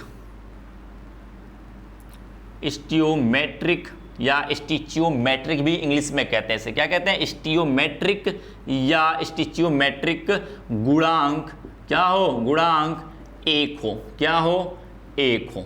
तब कैसे निकालेंगे, आप समझ लेना। स्टिचियोमेट्रिक गुणांक क्या होते हैं, स्टियोमेट्रिक गुणांक क्या होते हैं, आप समझना भाई। देखो क्या होता है, यदि मैं लिखूं कोई भी, मैं नॉर्मली से कोई सी एग्जांपल ले सकता हूं, जैसे मैं N2 प्लस में, मैं ऐसे कोई नॉर्मल ऐसा लेते हैं जो समझ में आए आपको, ठीक है। जैसे मैं कहूं कोई अभिक्रिया है आपका H2 प्लस में Cl2, ये क्या बनेगा, HCl बनेगा, क्या बनेगा, HCl बनेगा। समझ गए, क्या बनेगा, HCl बनेगा। इसका कहने का मतलब है H2, मैं लिख देता हूं उसको, क्या है, ये H2 है आपका, ठीक है। इसका कहने का मतलब जब इसका स्टिचियोमेट्रिक गुणांक 1 हो तब की बात करें। स्टिचियोमेट्रिक गुणांक 1 होने का मतलब है इसका जो अणुओं की संख्या, जो आगे आणविकता बताई जाती है, आगे मैं आणविकता बताऊंगा, तो क्या होता है, देखो यहाँ पर जो 1 इसका गुणांक आगे वाला जो है, जो आगे वाला गुणांक है वो हमेशा कितना होना चाहिए, 1 होना चाहिए। कितना होना चाहिए, 1। इसी गुणांक को हम लोग कहते हैं स्टिचियोमेट्रिक गुणांक या स्टियोमेट्रिक गुणांक कहते हैं, ठीक है। इंग्लिश में कहेंगे स्टिचियोमेट्रिक कोफिशिएंट। क्या बोलेंगे, स्टिचियोमेट्रिक कोफिशिएंट। तो कहेंगे जो इसका जो आगे का ये गुणांक है, ये क्या हुआ, इसका आगे का जो गुणांक है वो हमेशा कितना होना चाहिए, 1 होना चाहिए। जब ये 1 होगा तो बोलेंगे ये अभिक्रिया का, इस अभिक्रिया के अभिकारक तथा उत्पाद की स्टिचियोमेट्रिक गुणांक कितना है, 1 है या 1 समान है। कह सकते हैं इसका भी 1 है, इसका भी 1 है। तो इसके निकालने का तरीका अलग होता है। अभी मैं इसके दूसरी तरीके से अभिक्रिया, मैं दूसरी अभिक्रिया लिखा हूं, तो क्या कहेंगे, N2 प्लस में H2 क्या बनेगा, NH3 बनेगा। इसको बैलेंस कर लो भाई, 2 से गुणा करेंगे, यहाँ से 3 से गुणा कर देंगे, ये बैलेंस हो जाएगी, बैलेंस हो जाएगी। अब देखो ये गुणांक 1 नहीं है, ये गुणांक 1 नहीं है। क्यों, मैंने सिर्फ नॉर्मली मैं एग्जांपल दिखा रहा हूँ। क्यों, देखो यहाँ पर स्टिचियोमेट्रिक गुणांक इसका कितना है, 1 है, और इसका कितना है, 3 है। कितना है, 3 है। आगे का गुणांक 3 दिखाई दे रहा है, यानी कि स्टिचियोमेट्रिक गुणांक 3 है, स्टिचियोमेट्रिक कोफिशिएंट 3 है। इसका कितना है, 2 है। तो यानी दोनों सब समान है, एक समान है, नहीं है, एक समान नहीं है। तो बोलेंगे इनका क्या हुआ, इनका निकालने का तरीका अलग होता है। जिसका गुणांक 1 होता है उसका निकालने का तरीका अलग होता है। तो पहला देखते हैं तरीका, जब स्टिचियोमेट्रिक कोफिशिएंट 1 हो, क्या हो, 1 हो। बात करते हैं भाई, देख लो बात करते हैं। यहाँ पर कोई पदार्थ मान के चलो A है, मैं नॉर्मली से कोई बात लेता हूँ, A है और B बना, और बनने वाला क्या, वो C और प्लस में D बनने वाला, क्या बनने वाला, C और D बनने वाला, ठीक है। इसका मान के चलो जो समय t पे औसत वेग निकाल रहे हो, क्या निकाल औसत वेग निकाल रहे हो, क्या निकाल रहे हो, औसत वेग निकाल रहे हो, तो कहेंगे ये t0 पर क्या है, t0 पर या फिर इसके t समय पर क्या है, डेल्टा टी समय पे, यानी मैं बात करूं, क्या कहूं, यदि मैं कहूं कि ए के कम होने की दर, ए के कम होने की दर,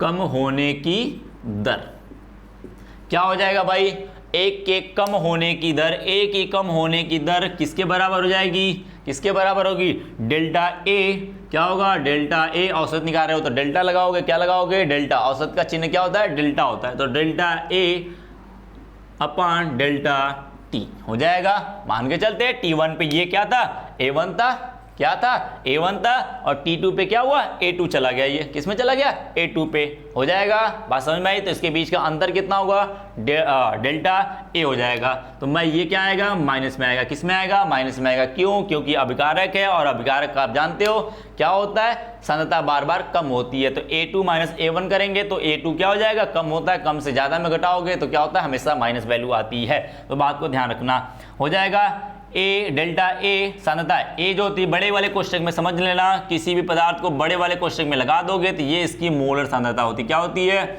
मोलर, इसे कहते हैं मोलर सांद्रता। क्या बोलते हैं, मोलर सांद्रता बोलते हैं। तो ध्यान रखना इस बात को, मोलर सांद्रता कहते हैं। तो इससे घबराना नहीं, ये बता रही है उसकी सांद्रता के बारे में कि यानी ए की सांद्रता हो रही है वो भी डेल्टा के साथ है, यानी औसत लिया जा रहा है ए का। ठीक है, यदि मैं उसी तरीके से मैं बी की बात करूं, बी के कम होने की दर, कम होने की दर क्या हो जाएगी भाई, माइनस डेल्टा बी, क्या हो जाएगा, minus delta B upon delta T हो जाएगा, हो जाएगा, बिल्कुल हो जाएगा। अब मैं इसी तरीके से सी की बात करूं, सी की बात करूं, दर की बात करूं, मैं किसकी मैं बात करूं, दर की मैं बात करता हूं। चलो ऊपर लिख लेता हूं, थोड़ा हो सकता है कम दिखता होगा ऊपर से, हो जाएगा। चलो बगल में लिख लेता हूं, चलो इधर लिख देता हूं, क्या है, देखो कम हो जाएगा, क्या हो जाएगा, मैं सी की, मैं बी की बात हो गई, अब मैं बात करूं किसकी, सी की, मैं दर की बात करूं, सी के। अब क्या है, यहां पर कम होने की बात नहीं करेंगे, क्या होंगे, कम होने की बात नहीं करेंगे, क्यों, ए के कम होने की दर कहते थे, क्योंकि ए अभिकारक है और आप जानते हो समय के साथ अभिकारक क्या होता है, कम होता है। अब बी अभिकारक है तो अभिकारक क्या होगा, समय के साथ कम होगा, तो बार बार कम होने की दर लिखेंगे। अब क्या है, सी क्या है, यहां पर है उत्पाद है, क्या है, उत्पाद है, डी क्या है, उत्पाद है, और उत्पाद हमेशा क्या, कम नहीं अधिक होता है, क्या होता है, अधिक होता है, बार बार बनता है, नया नया बनता है, तो यानी वो अधिक होता है। तो हम कह सकते हैं सी के बनने की दर, क्या कह सकते हैं, सी के बनने के की दर, क्या लिख सकते हो, सी के बनने की दर, क्या, इसकी मोल सांद्रता मैं मान के चलता हूं सी थी, और इसका औसत कितना होगा, डेल्टा सी हो जाएगा, डेल्टा टी। उतना ही तो समय लगेगा, जो समय यहां पे लगा वही समय तो यहां पे बनने में लगेगी। तो क्या कहेंगे, delta C upon delta T हो जाएगा। डेल्टा यहाँ पे प्लस लगाया मैंने, प्लस क्यों लगाया है आप जानते हो, बखूबी जानते हो भाई, ये प्लस इसलिए लगा क्योंकि ये बन रहा है, बार बार वृद्धि हो रही, क्या हो रही है, वृद्धि हो रही, इसलिए हमेशा प्लस होगी इसकी वैल्यू। यदि मैं डी की बात करूं, मैं किसकी बात करूं, डी की बात करूं, तो डी की बनने की औसत दर क्या हो जाएगी भाई, delta D upon delta T हो जाएगी, क्या हो जाएगी, delta D upon delta T हो जाएगी। तो इस बात को ध्यान रखना। तो ऐसे लिख सकते हो, किसी के भी औसत दर अलग अलग लिख सकते हो, इसका मतलब समझो, इसका मतलब समझो। अब ठीक है, अब जानते हो किसी भी अभिक्रिया में जितने भी पद होते हैं, जितने भी अभिकारक होते हैं या जितने उत्पाद होते हैं, सभी की औसत दर या दर कह सकते हो या अभिक्रिया की वेग कह सकते हो, वो क्या होती है, हमेशा आपस में बराबर होती है। क्या होती है, आपस में बराबर होती है। तो हम इस बात को सीधे सीधे सारे लोगों का कंक्लूजन मिला के एक ही लिख सकते हैं। क्या लिख सकते हैं, एक लिख सकते हैं। क्या लिखेंगे भाई, देख लो क्या लिखेंगे, इस तरीके से।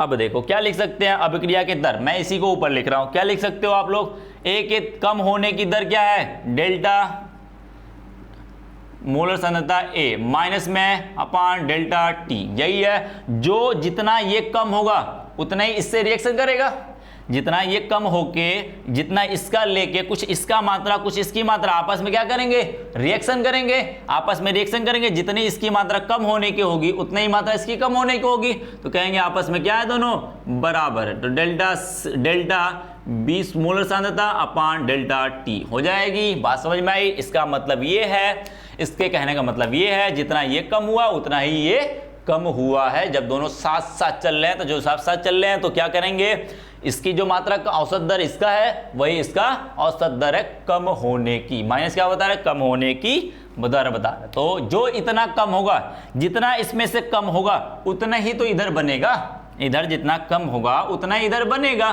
तो हम क्या लिखेंगे भाई? डेल्टा मोलर सांद्रता C अपान डेल्टा T लिखेंगे। क्या लिखेंगे? मोलर सांद्रता C अपान डेल्टा T लिखेंगे। बराबर वही किसके होगा? वही तो इतना ही D बनाएगा। क्या कहेंगे? डेल्टा D मोलर सांद्रता D अपान डेल्टा T बोलेंगे। क्या बोलेंगे? डेल्टा मोलर सांद्रता D अपान डेल्टा T बोल देंगे। बात समझ में आई? और सभी की औसत दर क्या होंगी? आपस में बराबर होंगी। तो अब औसत दर का जो समीकरण है वो लिखेंगे। इसे कहते हैं औसत दर का समीकरण। क्या कहते हैं? औसत दर का समीकरण। क्या लिखेंगे? औसत दर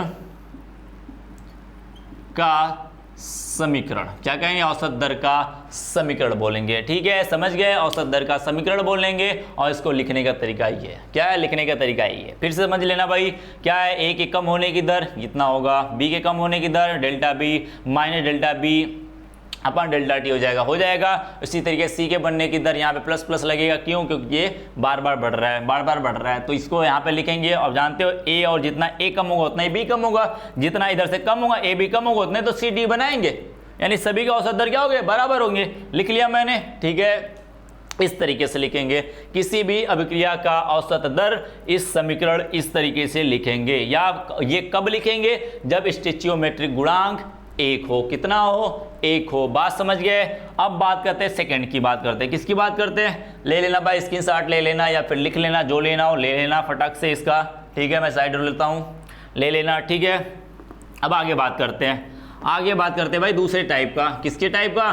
दूसरे टाइप का बात करते हैं कि दूसरे तरीके से हम कैसे निकाल सकते हैं अभिक्रिया के दर को। क्या कर सकते हैं? दूसरे टाइप के कैसे निकाल सकते हैं। दूसरे क्या होती है औसत दर की?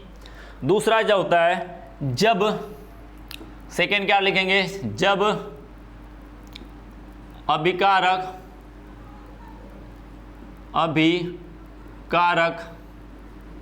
तथा उत्पाद की स्टोइचियोमेट्रिक गुणांक असमान हो। क्या हो? असमान हो। क्या हो? असमान हो। असमान होने का मतलब है 1 के बराबर ना हो। क्या हो? 1 के बराबर ना हो। समझ गए बातें? समझ गए? असमान होने का मतलब है 1 के बराबर ना हो। यानी कि यदि मैं समीकरण लिखना चाहूँ, कोई समीकरण लिख सकता हूँ, खुद से लिख सकता हूँ। सपोज करते हैं कोई मेरे पास पदार्थ ए था, उसका गुणांक कितना था? n1 था। कितना गुणांक था? n1 था। कुछ भी n1 की वैल्यू 1 2 3 4 5 6 7 8 9 10 कुछ भी हो सकती है। वो डिपेंड करता है आपके ऊपर या अभिक्रिया के ऊपर कैसी अभिक्रिया दी गई है। बात समझ में आई? अब बोलेंगे बी की वैल्यू। यदि मैं ए और बी मिल रहा है, इसके गुणांक क्या है? n2 है। क्या है? n2 है। बात समझ में आई? अब ये अभिक्रिया चल रही है, क्या बना रहा है? C बना रहा है। और इसका गुणांक कितना आ रहा है? m1 आ रहा है। कितना आ रहा है? m1 आ रहा है। m1 की वैल्यू 1 2 3 4 कुछ भी हो सकती है। आप समझ गए? आप इंटर में हो, बड़े हो गए हो, समझ सकते इस बात को। यदि ये D है, क्या है आपका? D है। क्या है? D है। इसकी गुणांक मैं मान के चलता हूँ कितना है? m2 है। कितना है? m2 है। इस समय देखो n1 n2 m1 m2 दोनों आपस में क्या सभी आपस में बराबर है? नहीं बराबर है। क्या है? आपस में बराबर नहीं। तो कहेंगे जिसका गुणांक क्या है? असमान है। जब गुणांक असमान हो उस समय अभिक्रिया का वेग कैसे लिख सकते हैं? क्या कर सकते हैं? उस तरीके से अभिक्रिया का वेग कैसे लिख सकते हैं? पहले तो हम लिखेंगे ए के लुप्त होने की या ए के कम होने की दर। पहले काम क्या लिखना है आपको? ए के कम होने की दर। क्या लिखोगे भाई? ए के कम होने की दर। दर जो है वो ए के कम होने की दर, वही सेम कहानी, माइनस डेल्टा ए क्या होगा? Delta A upon delta T हो जाएगा। सेम कहानी सारे लोगों के साथ, बी के साथ यही होगा। सेम कहानी लिख लेते भाई। दर क्या हो जाएगा? डेल्टा बी, अच्छे से लिख देते हैं इसको। क्या होगा? Delta B upon delta T हो जाएगा। अब देखो इसी तरीके से मैं सी की बात करूं, सी के बनने की दर यहां लिख लेते हैं। सी के बनने की दर क्या हो जाएगा भाई? डेल्टा क्या होगा? Delta C upon delta T. क्या होगा डेल्टा टी। अब इसी तरीके से मैं डी की बात कर लेता हूँ, किसकी बात करता हूँ, डी की बात करता हूँ। तो क्या बनने वाले भाई, डेल्टा डी मोलर सांद्रता बता रहा है ये कोष्टक, बड़ा वाला कोष्टक, और डेल्टा टी बता रहा है, ठीक है, डेल्टा टी हो जाएगा। अब मैं कहूँ सबका औसत दर क्या आपस में इस समय बराबर है। ये तो हो गया इनका कम होने की दर और बनने की दर, यही है। क्या मैं पूछूं इसका औसत दर सभी का बराबर है, तो आप कहोगे सर नहीं, बिल्कुल नहीं, बिल्कुल नहीं। क्या है, बिल्कुल नहीं है। क्यों? क्योंकि आप जानते हो इनका गुणांक एक नहीं है। गुणांक इनका कितना है, एक नहीं है, या एक समान नहीं है। एक समान भी हो जाए तो कोई दिक्कत नहीं है। यदि ये n1 n1 n1 n1 हो जाए तो भी वही सेम कहानी, पहला वाला रूल। कौन सा रूल? पहला वाला रूल लगाएंगे। क्या लगाएंगे? पहला वाला रूल लगाएंगे कि सभी का 1/, वही आएगा, ठीक है। तो एक बात ध्यान रखना, जब इनका औसत वेग आपस में बराबर करना हो, इनका औसत वेग बराबर करना हो, तो क्या करेंगे, उसके औसत वेग में इनके गुणांकों का भाग दे देते हैं। क्या करते हैं, उनके औसत वेग में इनका गुणांकों का भाग दे देते हैं। इस बात को नोट कर लेना अच्छे से। क्या करना है, इस बात को नोट कर लेना, कहीं पे पीछे कॉपी में नोट पॉइंट लिख के कर लेना। किसी का औसत वेग बराबर करना हो तो उनके गुणांकों का भाग दे देते हैं। क्या करते हैं, उनके स्टोइचियोमेट्रिक गुणांकों का भाग दे देते हैं उनके औसत वेग में। दूसरे वाले का दूसरे में देंगे, पहले वाले का पहले में देंगे, दोनों आपस में बराबर हो जाएंगे। देखो जैसे ये है, अब इन्हीं को औसत वेग बराबर करना हो, यदि मैं कहूँ औसत वेग क्या करना है आपको, बराबर करना है, तो क्या कहेंगे, डेल्टा ए, ध्यान से देखना, delta A upon delta T. यही तो है ए के कम होने की दर, वो भी कैसी है, माइनस में। अभी माइनस लिखते हैं। अब इसकी औसत दर क्या है, इसका गुणांक कितना है, एक तो है नहीं, इसका n1 है तो नहीं, बराबर तो है नहीं, दोनों का अलग अलग। तो क्या करेंगे, इनका भाग दे देंगे। क्या करेंगे, इनके गुणांक से क्या करेंगे, इनमें भाग देंगे। तो क्या हो जाएगा, 1/n1। क्या हो जाएगा, 1/n1, और ये हो जाएगा माइनस में। तो ये जो है अब किसके बराबर होगा, यदि मैं इसके बराबर लिखना चाहूँ, डेल्टा बी, ध्यान से देखना भाई कैसे लिखा जा रहा है, delta B upon delta T. क्या हो रहा है, ये कब बराबर होगा, जब इसका गुणांक क्या करेंगे, इसके गुणांक से इसमें भाग दे देंगे। इसका गुणांक क्या है, n2 है। क्या है, n2 है। और ये आपस में कब बराबर होगा, जब दोनों आपस में भाग दे दिया जाएगा। इसका गुणांक इसमें भाग दे दिया गया और इसका गुणांक इसमें भाग दे दिया गया। अब इसका मतलब दोनों आपस में क्या हो गए, बराबर हो गए, ठीक है। अभी देखो, अब थ्योरेटिकल बातें समझो। क्या था, क्या बोला गया, यदि इसके कम होने की दर, क्योंकि भाई ये तो एक तो है नहीं कि साथ साथ दोनों कम होंगे, एक बराबर कम होंगे, नहीं होंगे। अब ये n1 था, अब ये n2 है। यदि मैं इनके भाग दे दूं तो ये एक के बराबर हो जाएंगे, इसका भाग दे दूं तो ये भी एक के बराबर होंगे। अब जब दोनों एक बराबर हो गए तो कहेंगे अब इनका क्या करना है, औसत दर भी बराबर आएगा। बात समझ गए, औसत दर क्या होगा, बराबर होगा। तो ध्यान रखना भाई, इसी तरीके से दूसरे का लिख सकते हैं। क्या कर सकते हैं, इसका लिख सकते हैं, क्या होगा, डेल्टा, इस तरीके से इसका लिख सकते हो। तो क्या हो जाएगा, 1/m1 इसका इंटू क्या हो जाएगा, delta C upon delta T हो जाएगा। उसी के बराबर क्या होगा, नीचे मैं लिख रहा हूं, उसी के बराबर क्या होगा, 1/m2 इक्वल टू इंटू क्या हो जाएगा भाई, डेल्टा डी अपान डेल्टा टी। इस तरीके से हम इनका लिखेंगे क्या, औसत समीकरण या औसत वेग का समीकरण। क्या लिखेंगे, इसको लिख सकते हैं। ये जो है आपका दूसरे प्रकार का है और ये भी आपका औसत दर का समीकरण है। क्या है, समीकरण है। बात को ध्यान से रखना। लिखने आ गया, एक बार लिखने आ गया तो आप लिख सकते हो। ध्यान रखना इस बात को, एक बार लिखने आ गया तो आप लिख सकते हो, फिर याद करने रट्टा मारने की जरूरत नहीं है, रट्टा भूल जाओ बिल्कुल।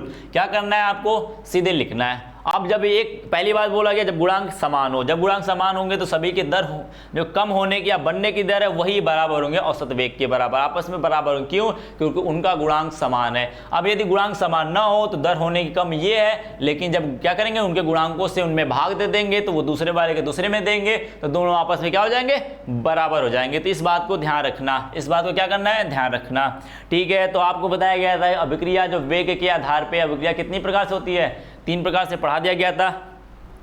तो अब हम अभिक्रिया के आधार पे वेग का प्रकार पढ़ रहे थे। किसका प्रकार पढ़ रहे थे, अभिक्रिया के आधार पे वेग का प्रकार पढ़ रहे थे। और वेग का प्रकार मैंने पहले प्रकार से पढ़ा दिया कि पहला प्रकार कौन सा होता है, पहला प्रकार कौन सा होता है, औसत दर। क्या होता है, औसत दर। अब दूसरी बात करते हैं, दूसरी टाइप की बात करते हैं, वो होता है आपका ताक्षणिक वेग। क्या होता है? ताक्षणिक वेग या ताक्षणिक दर होता है। उसको देख लेते भाई, वो क्या चीज़ है, वो कौन सी बला है।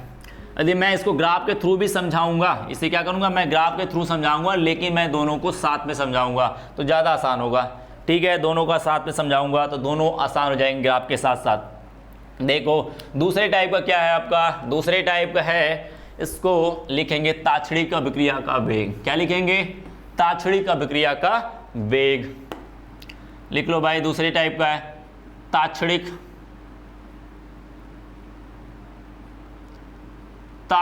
अभिक्रिया का वेग। अभिक्रिया का वेग क्या कहेंगे?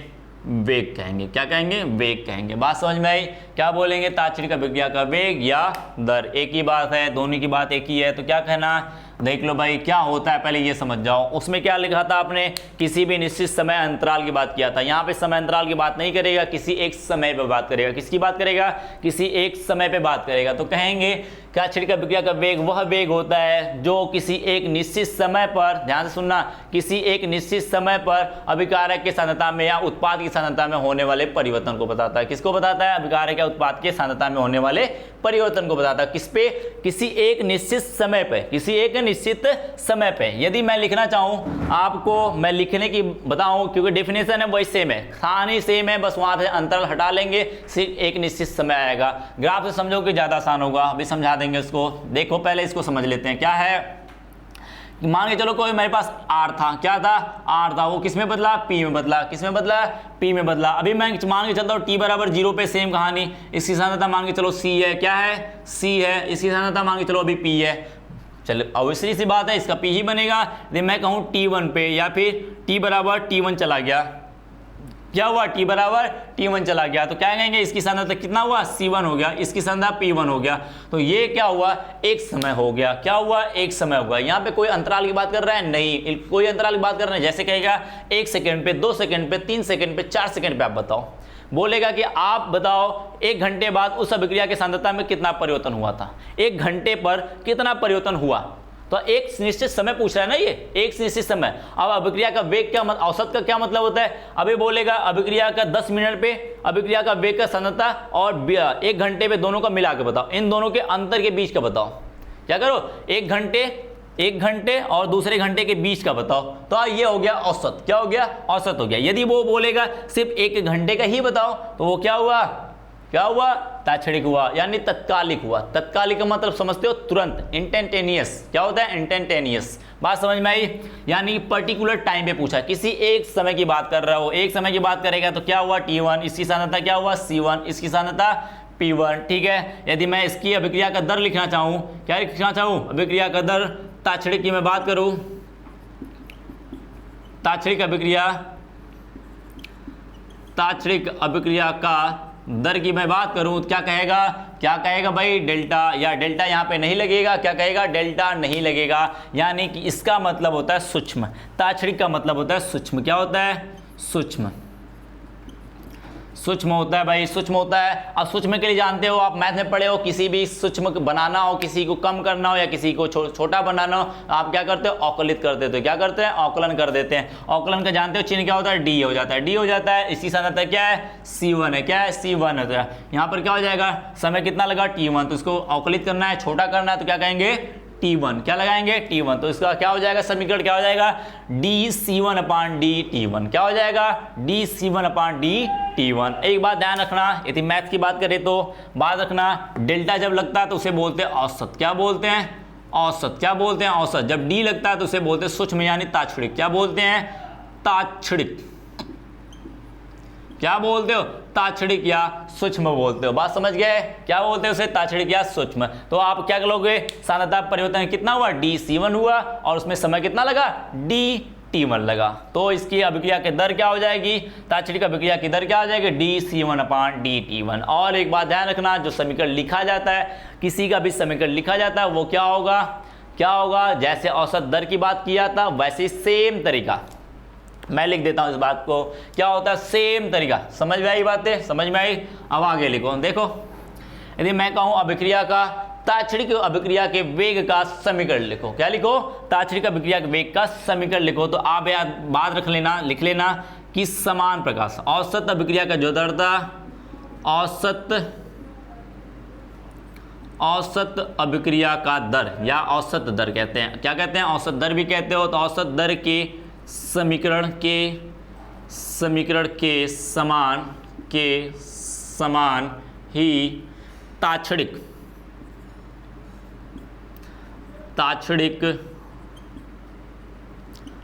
अभिक्रिया का वेग का समीकरण लिखते हैं। क्या करते हैं? लिखते हैं। क्या करते हैं? लिखते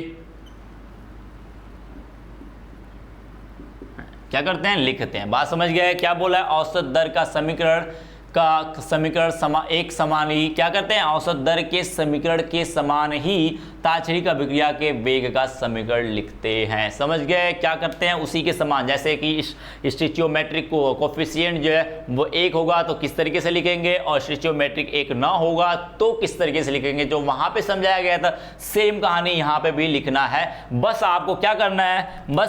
दूसरी बात क्या करना है? बस क्या करना है आपको? डी के जगह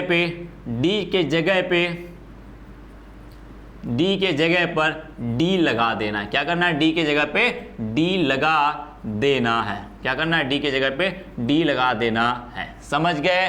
डी के जगह पे डेल्टा के जगह एक बात ध्यान रखना, डेल्टा के जगह पे डी लगा देना है। डेल्टा के जगह पे डी लगा देना, इस बात को ध्यान रखना, बिल्कुल अच्छे से समझ जाना। वहां पे इस तरीके से होगा। ठीक है? बात समझ में? इस तरीके से अभिक्रिया का वेग लिखा जाता है। ये हो गया ताक्षणिक वेग, वो हो गया औसत वेग। इसलिए मैंने औसत वेग को बड़े डिटेल में समझाया था, क्योंकि वही जो सेम कहानी होती है वही ताक्षणिक के लिए भी होती है। तो आप वहां पे डेल्टा लगाते थे, यहाँ पे क्या लगाओगे? डी लगाओगे। बाकी सारी कहानी सेम लगने वाली है। ठीक है? क्या लगने वाली है? सेम लगने वाली है। तो आप आते हैं तीसरे प्रकार पे। कितने प्रकार पे आते हैं? तीसरे प्रकार पे आते हैं। फिर मैं इनका ग्राफ देख के बताऊंगा। फिर क्या बताऊंगा?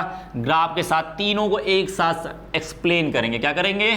तीनों को एक साथ ग्राफ के साथ में एक्सप्लेन करेंगे। तो तीसरी के बाद बात करता हूं। तो तीसरे की मैं बात करूं तो तीसरा प्रकार होता है वो प्रारंभिक अभिक्रिया का वेग। क्या होता है? प्रारंभिक अभिक्रिया का वेग। क्या होता है? प्रारंभिक अभिक्रिया का वेग। बहुत सिंपल है। जब क्या करना है? क्या लिखना है आपको? जब अभिक्रिया का जब समय 0 हो उस समय उत्पाद का जब समय 0 हो उस समय अभिकारक की सांद्रता सबसे अधिकतम होती है। उसी अभिक्रिया के वेग को प्रारंभिक अभिक्रिया का वेग कहते हैं। क्या कहते हो? कि जब समय 0 हो, समय क्या हो? 0 हो, उस समय अभिकारक की सांद्रता सबसे अधिक होती है। उसी अभिकारक की सांद्रता या फिर उसी अभिक्रिया के वेग को प्रारंभिक अभिक्रिया का वेग कहते हैं। समझ गए? बातें समझ गए? बिल्कुल सेम है, बिल्कुल सीधी सीधी बात है, छोटी सी बात है। समझ गए? अब आते हैं, यही था तीसरा प्रकार का। तीसरा क्या था आपका? ये प्रकार था। अब बात करते हैं इसके ग्राफ की। किसकी बात करते हैं? ग्राफ की। किसके बीच में करते हैं? पहले हम खींचेंगे आपका अभिकारक और समय के बीच में। अभिकारक और समय का ही बीच तो लिया जा रहा है। यहाँ पे मान के चलते हैं मेरा समय है। क्या है? समय। यहाँ पर क्या है मेरा? अभिकारक की सांद्रता। अभिकारक की सांद्रता। ध्यान से देखना भाई, ग्राफ समझ गए? सब कुछ समझ गए? ठीक है? ग्राफ तो आपके एंट्रेंस एग्जाम में बहुत ज़्यादा बेस पे आते हैं, इसी के बेस पे सारे क्वेश्चन आएंगे। फिर वहाँ पे गायब हो गए तो सारे गायब हो गए। ठीक है? यहाँ पे ये मान के चलो 0 है। ये क्या है? आपका मूल बिंदु पे सारी वैल्यू क्या होती है? सभी लोगों के मान क्या होते हैं? 0 होते हैं। यानी इस वाले लाइन पे आपका अभिकारक की सांद्रता दिखानी है, इस वाले लाइन पे क्या दिखाना है? समय दिखाना है। यानी जैसे जैसे आगे बढ़ोगे समय बढ़ता जाएगा, ऐसे ऐसे ऊपर जाओगे अभिकारक की सांद्रता क्या होगी? सब बढ़ती जाएगी। अब मैं कहूँ समय जब 0 था, समय यहाँ था, उस समय अभिकारक की सांद्रता कितनी थी? यदि मैं R और P दिखाऊं, क्या दिखाऊं? R P। कोई R था अभिकारक, वो किस में बदल गया? P में बदल गया। तो मैं कहूं जब समय 0 था, तो इसकी सांद्रता कितनी रही होगी? सबसे अधिकतम रही होगी। यानी जब आपका उत्पाद बना ही नहीं तो जो मैं अभिकारक लूंगा वो सबसे अधिक रहा होगा। सबसे अधिक रहा होगा तो कहेंगे t बराबर 0 पर a की सांद्रता r की सांद्रता क्या होगी, सबसे ज्यादा रही होगी। r की सांद्रता ज्यादा होने के मतलब मान के चलते हैं यहाँ पर r की सांद्रता रही होगी, बात समझ गए। यहाँ पर सबसे अधिकतम है r की सांद्रता। अब जैसे जैसे मैं कहूँ समय बढ़ाऊं, ये कम होगा, ये क्या होगा, बार बार कम होगा, ये क्या होगा, बार बार बढ़ेगा। क्या करेगा, बार बार बढ़ेगा। तो कुछ इस तरीके से होगा। तो मैं इसकी बात कर रहा हूँ, अभी किसकी बात कर रहा हूँ, मैं अभिकारक की सांद्रता की बात कर रहा हूँ। तो ये बार बार कम होगा समय के साथ। तो क्या कहेंगे, कुछ इस तरीके से बढ़ेगा। एक समय ये लाइन पैरेलल हो जाएगी, इस लाइन के पैरेलल हो जाएगी, यानी कि एक समय ऐसा आएगा, हो सकता है ये लाइन यहाँ पे टच हो जाए, यानी पूरा का पूरा। देखो इसका कहने का मतलब है, ये समझ जाओ। पहले यहाँ से चलेगा तो समय जैसे जैसे बढ़ रहा है वैसे वैसे अभिकारक की सांद्रता क्या हो रही है, देखो कम हो रही है कि नहीं, घट रही है। यहाँ पे आके अभिकारक की सांद्रता पैरेलल हो गई, क्या हो गई, समांतर हो गई। समांतर होने का मतलब है यहाँ पर कुछ भी कर लो, वो अभिक्रिया सिर्फ वहीं पे खत्म होगी। क्या होगी, वो अभिक्रिया वहीं पे खत्म हो जाएगी।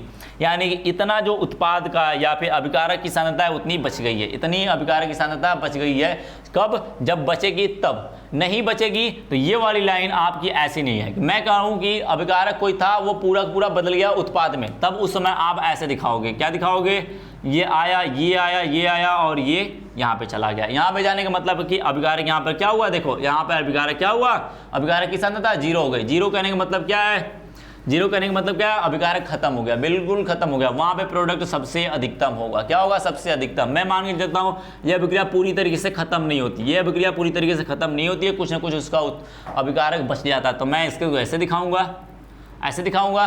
दिखा लिए, बात समझ में आई। अब मैं बात करता हूं तीनों अभिक्रियाओं की। इस समय देखो, इस समय बराबर क्या है, 0 है। तो इस समय अभिकारक A है, कोई R है, तो R पे क्या कहेंगे, इस अभिकारक की सांद्रता क्या है, सबसे अधिकतम है। और इस समय जो इसका अभिकारक की सांद्रता सबसे अधिकतम है, उस समय अभिक्रिया का वेग क्या होगा, प्रारंभिक अभिक्रिया का वेग कहलाएगा। क्या कहलाएगा, प्रारंभिक अभिक्रिया का वेग कहलाएगा। देखो यहाँ पे अभिक्रिया का वेग क्या कहलाएगा, प्रारंभिक अभिक्रिया का वेग कहलाएगा। जैसे मैं कहूँ कि इस पे धीरे धीरे, मैं इस वाले पॉइंट की बात करता हूँ। किस वाले पॉइंट पे, इस वाले पॉइंट पे कर सकता हूँ बात भाई, बिल्कुल कर सकते हैं, आप फ्री हैं, बिल्कुल कुछ भी कर सकते हैं। देखिए क्या, इस वाले पॉइंट पे मैं बात करता हूं। किस वाले पॉइंट पे, इस वाले पॉइंट पे। इस समय अभिकारक की सांद्रता कितनी होगी, यही होगी। इसको मानते हैं C1। क्या मानते हैं, C1 पहली है तो C1 मान लेते हैं। अब मैं इसी के बाद नीचे, इसको नीचे में मिला दूं। क्या करूं मैं, इसे नीचे मिला दूं, बिल्कुल नीचे। जैसे जैसे यहाँ पे समय क्या है, T1 है, वही तो समय लगा। यहाँ से यहाँ आने में कितना सांद्रता कम हुई, R से C1 चली गई। कहाँ चली गई, R से C1 चली गई। देखो आ गई कि नहीं, C1 पे आ गई, C1 पे। अब यहाँ से समय कितना लगा, समय इतना ही तो लगा। इससे यहाँ पे आने में समय इतना ही तो मैंने आगे बढ़ा, तभी तो यहाँ पे आ गए। यहाँ पे आते तो यहाँ आते, बात समझ में आ गई। यहाँ पर आ गए उस समय। इस यदि इसकी मैं बात करूँ, किसकी मैं बात करूँ, इसकी बात करूँ, तो ये वाला जो अभिक्रिया है, या यहाँ पे यदि मैं पूछूं कि अभिक्रिया का वेग कहाँ क्या है, इस वाले सांद्रता पे मैं पूछूं तो अभिक्रिया का वेग क्या है, तो आप कहोगे ये वाले अभिक्रिया के वेग को कहेंगे हम लोग तात्क्षणिक। क्या बोलेंगे, तात्क्षणिक बोलेंगे।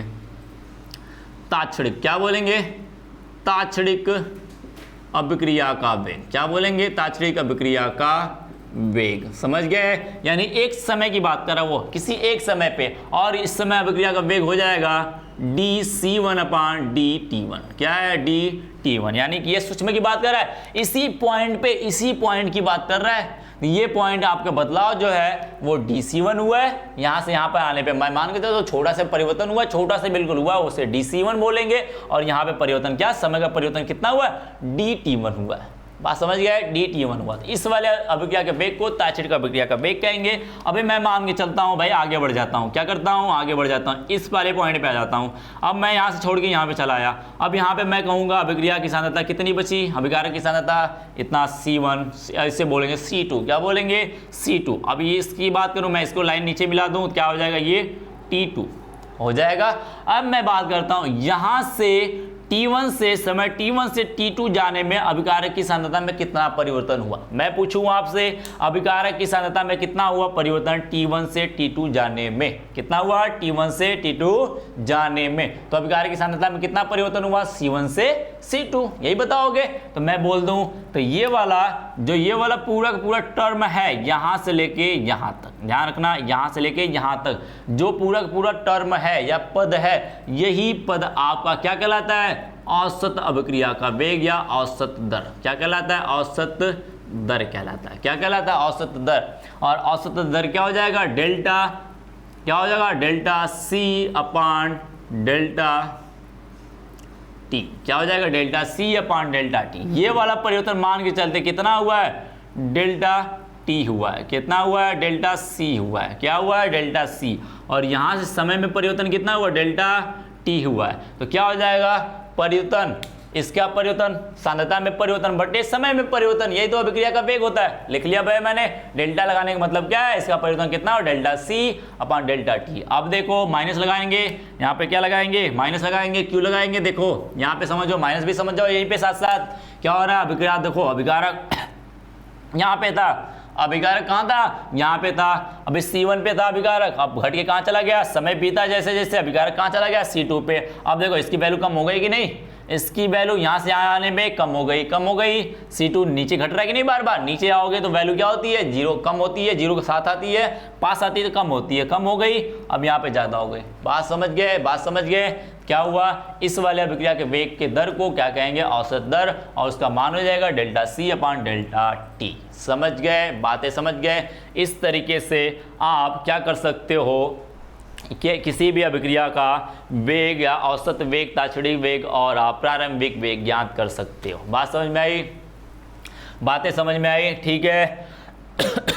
ठीक है, ये समझ में आए। इसको ग्राफ को ले ले स्क्रीनशॉट और बना लो। अब मैं बात करता हूँ उत्पाद के पद में। किसकी बात करता हूँ, उत्पाद। ये तो अभिकारक के पद की बात थी, अब मैं बात करता हूँ उत्पाद के केस में। उत्पाद के केस में या उत्पाद के टर्म में किस तरीके से हम किसी भी अभिक्रिया का वेग, कैसे औसत वेग, तात्क्षणिक वेग और प्रारंभिक वेग ज्ञात करेंगे। क्या करेंगे, वेग ज्ञात करेंगे। अब देखो भाई, फिर से ग्राफ खींचते हैं। हम क्या करते हैं, ग्राफ खींचते हैं भाई। क्या करना है, अब किसके किसके बीच में खींचना है, उत्पाद और समय के बीच में। किसके, उत्पाद और समय के बीच में। उत्पाद हो गया आपका ये, उत्पाद की सांद्रता, उत्पाद की सांद्रता, ये हो गया समय। अब मैं पूछूं t बराबर 0 पे, ये यहाँ पे 0 होगा, यहाँ पे समय जब 0 था तो उत्पाद कितना बना हुआ था, r था। यही आपने कहा था, r क्या होता है, r किस में बदल रहा है, p में बदल रहा है। किस में बदल रहा है, p में बदल रहा है। यदि समय 0 हो तो ये वैल्यू मैंने c बोला था, इसकी वैल्यू कितनी आई थी, 0 आई थी कि नहीं। तो वही होगा भाई, सेम कहानी, सेम कहानी। t बराबर 0 तो उत्पाद कितना बना, 0 बना, यानी कुछ बना ही नहीं तो उसकी सांद्रता क्या होगी, 0 होगी, यानी ये वैल्यू यहाँ पे होगी। t बराबर 0 पर उत्पाद तो यही होगा ना बेटा, अभी शुरू ही नहीं हुआ, बना ही नहीं तो यहीं पे बैठेगा भाई, बैठेगा। जैसे जैसे जानते हो, जैसे जैसे समय बीतता है उत्पाद क्या होता है, बढ़ता जाता है। उत्पाद क्या होता है, बढ़ता जाता है, समय बीतता जाता है। जैसे जैसे समय बढ़ेगा उत्पाद बढ़ेगा, अभिकारक कम होगा। तो उत्पाद बढ़ा लो भाई। लो भैया, उत्पाद मैंने बढ़ा लिया। एक समय ऐसा आएगा कि एक समय पे पूरा पूरा अभिकारक खत्म हो जाएगा, उत्पाद एकदम सीधे हो जाएगा, सीधे हो जाएगा। बात समझ गए। क्या करना है, यदि मैं कहूँ समय बीता कितना, t1। फिर से बात वही सेम कहानी, बिल्कुल सेम। समय बीता कितना चला गया, t1 चला गया। क्या हुआ, t1 चला गया। अब उत्पाद कितना बन गया था मेरा, उत्पाद कितना हुआ, p1 हो गया। कितना हो गया, p1 हो गया। सेम कहानी, सेम कहानी। इस वाले बिंदु पे मैं यदि अभिकारक की सांद्रता निकालूं, सॉरी उत्पाद की सांद्रता का मैं औसत वेग निकालूं, या औसत वेग या फिर मैं तात्क्षणिक वेग, जो भी वेग मैं वेग निकालूं, तो इस वाले वेग को मैं बोलूंगा तात्क्षणिक वेग। क्या बोलूंगा, तात्क्षणिक वेग बोलूंगा। क्या बोलूंगा, तात्क्षणिक वेग बोलूंगा, या तात्क्षणिक अभिक्रिया का वेग बोलूंगा। ठीक है, और इसकी वैल्यू क्या हो जाएगी, डेल्टा डी। अब जानते हो तात्क्षणिक के लिए क्या हुआ, परिवर्तन कहेंगे डी, तो क्या हुआ, dp1 अपान dt1 हो जाएगा। सेम कहानी, जैसे आप लिखते आ रहे हो वैसे लिखोगे। क्या हो जाएगा, इस वाले पॉइंट पे तात्क्षणिक वेग कहलाएगा। क्यों, क्योंकि इस एक समय की बात कर रहा है, किसी एक समय, किसकी बात कर रहा है, t1 की बात कर रहा है। ठीक है, यही समय मैं कह रहा हूँ धीरे धीरे ये बढ़ता यहाँ पे पहुँच गया। कहाँ पे पहुँचा, यहाँ पे पहुँचा। तो मैं कहूँगा इसकी सांद्रता में परिवर्तन कितना हुआ, p2। ये कहाँ चला गया, उठ के p1 से p2 चला गया। देखो भाई समय कितना चला गया, समय कहाँ पहुँचा, t2 पहुँचा। कहाँ पे पहुँचा, समय लिख देता हूँ उधर, समय कहाँ पहुँचा, T2 पे पहुंचा। जब T2 पे पहुंचेगा देखो समय बढ़ा, उत्पाद बढ़ गया, ऊपर चला गया उत्पाद क्या हुआ, ऊपर चला गया। जब ऊपर चला गया तो इसको बोलेंगे क्या, इस वाली लाइन को क्या बोलेंगे, इस वाली लाइन को औसत बोलेंगे। क्या बोलेंगे, औसत बोलेंगे। औसत वेग को इसी को बोलते हैं औसत वेग। क्या बोलते हो, औसत वेग। समझ गया, औसत वेग। इस वाली लाइन को भी ताक्षणिक ही बोलेंगे। क्या बोलेंगे, ताक्षणिक। ध्यान रखना, ताक्षणिक वेग ही बोलेंगे, क्योंकि इसका भी एक पर्टिकुलर टाइम की बात कर रहे हैं, लेकिन इसके बीच की जब बात करेगा, जब इसकी बीच की बात करेगा तो क्या बोलेगा, औसत वेग। औसत वेग क्या हो जाएगा, delta P upon delta T हो जाएगा। इसमें लगा कुल समय, तो कुल सांद्रता में परिवर्तन, कुल सांद्रता में परिवर्तन कितना हुआ है, इतना तो ही हुआ है। इसको बोल लेंगे डेल्टा पी बोलेंगे। समय में कितना परिवर्तन हुआ है, डेल्टा टी हुआ है। ठीक है, तो इसका जो औसत आएगा वही हो जाएगा। ये समझ गए, बातें समझ गए। इस तरीके से आप निकालोगे इसे। ठीक है, इस तरीके से इसे क्या करोगे, निकालोगे। तो आप इसका स्क्रीनशॉट ले सकते हो और समझ सकते हो कि आप कितना कैसे करना है, कैसे नहीं करना है। ठीक है, बात समझ गए। इसको आप लोग क्या करना है, ताक्षणिक वेग निकालना। यदि मैं बात करूं प्रारंभिक वेग का, क्या करूं, बात करूं प्रारंभिक वेग का, तो जब क्या होगा, प्रोडक्ट जीरो होगा, उस समय विकार की सांद्रता क्या होगी, सबसे अधिकतम रही होगी। जब अधिकतम सांद्रता रही होगी तो ये वाला इस वाले पॉइंट पे क्या बोलेंगे, अभिक्रिया का वेग क्या है, प्रारंभिक वेग है। क्या है, अभिक्रिया का वेग प्रारंभिक वेग है, क्योंकि यहाँ पे समय क्या है, जीरो है। ठीक है, बात समझ में आई। ठीक है, चलिए भाई, तो समझ में आई बातें। चलो मैं क्वेश्चन दे रहा हूँ आपको। अब आपका ये लास्ट टॉपिक है, मतलब ये टॉपिक तो अभी आगे चलेगा। ये लेक्चर आज का यहीं पे ख़त्म करेंगे। बस इसके साथ एक क्वेश्चन देगा आपको, और क्वेश्चन के साथ आपको कहेंगे भाई हमारे साथ जुड़िए, और हमारे वीडियो को देख रहे हैं तो आप लाइक करिए और चैनल को सब्सक्राइब करिए, जिससे हमें जुड़ सकते हैं, जिससे हमें मोटिवेशन मिलेगा कि भाई हम आपको और ज़्यादा अच्छे से पढ़ा सके। ठीक है, आप जुड़ेंगे हमारे साथ तो हमें अच्छा लगता है, और हमें अच्छा लगता है तो भाई हम और मन से, तन से, धन से, सारी चीज़ों से पढ़ाते हैं। ठीक है, तो बातें समझ में आए तो मैं एक क्वेश्चन लिख रहा हूँ आपको, आप क्वेश्चन लिख लेना, इसको सॉल्व करना। मैं अगले नहीं आएगा तो मैं अगले क्वेश्चन में या अगले टॉपिक में, अगले लेक्चर में इसको समझाऊंगा किस तरीके से क्वेश्चन करते हैं। ठीक है, लेकिन ट्राई करना, और ट्राई करके आप क्वेश्चन को कमेंट बॉक्स में लिख देना कि आंसर क्या आएगा इसका। ठीक है, तो लिखो, एक बंद पात्र में, ठीक है, बंद पात्र में निम्नलिखित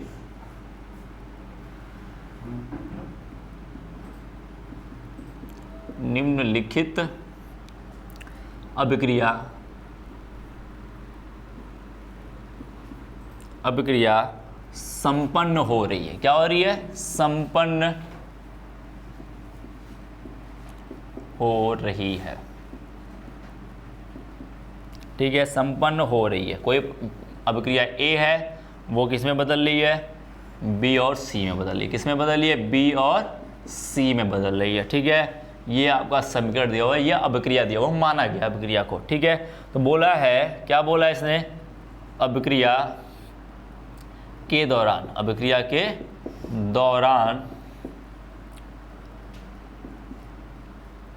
दौरान 10 सेकेंड, अभिक्रिया के दौरान 10 सेकेंड में बी की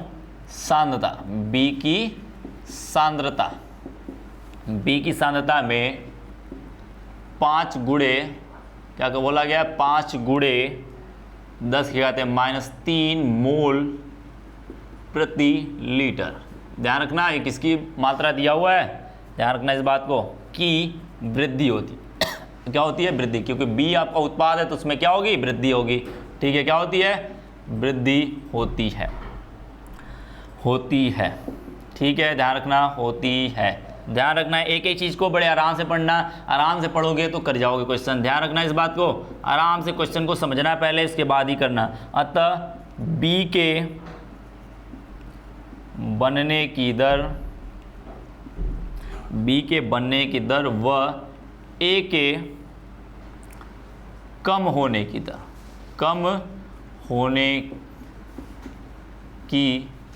दर की गणना कीजिए, गणना कीजिए। बात समझ में आई, क्या करना है, गणना करना है। मैं फिर से क्वेश्चन को पढ़ दे रहा हूँ, क्या बोला गया है, एक समझा देता हूँ क्वेश्चन को। एक बंद पात्र में निम्नलिखित अभिक्रिया संपन्न हो रही है। क्या अभिक्रिया है? 2A अभिक्रिया। अब कारक है आपका, उसमें किस में बदल रहा है? 4B प्लस में C में बदल रहा है। ठीक है, अब आपको क्या करना है, इस अभिक्रिया के दौरान 10 सेकेंड में, इस अभिक्रिया के जब हो रही है उसमें 10 सेकेंड जब लग गया तो बोल रहा है 10 सेकेंड में B की सांद्रता में क्या हुआ? B की सांद्रता में 5 × 10 कहते हैं -3 मोल प्रति लीटर की वृद्धि हो गई। यानी जो ये बना हुआ B उसके 5 × 10 कहते हैं -3 मोल प्रति लीटर सांद्रता में वृद्धि हो गई। ठीक है, तो अतः B के बनने की व A के कम होने की दर की गणना करना है। यानी B किस दर से बन रहा है और A किस दर से कम हो रहा है उसकी बड़ी गणना करना है। समझ गए बातें? समझ गए? इस तरीके से आप निकाल सकते हो। ठीक है, और धन्यवाद आपको इस तक वीडियो को देखने के लिए, और लाइक करिए हमारे, यदि वीडियो देख रहे हैं तो लाइक करिए और चैनल को सब्सक्राइब करिए। धन्यवाद।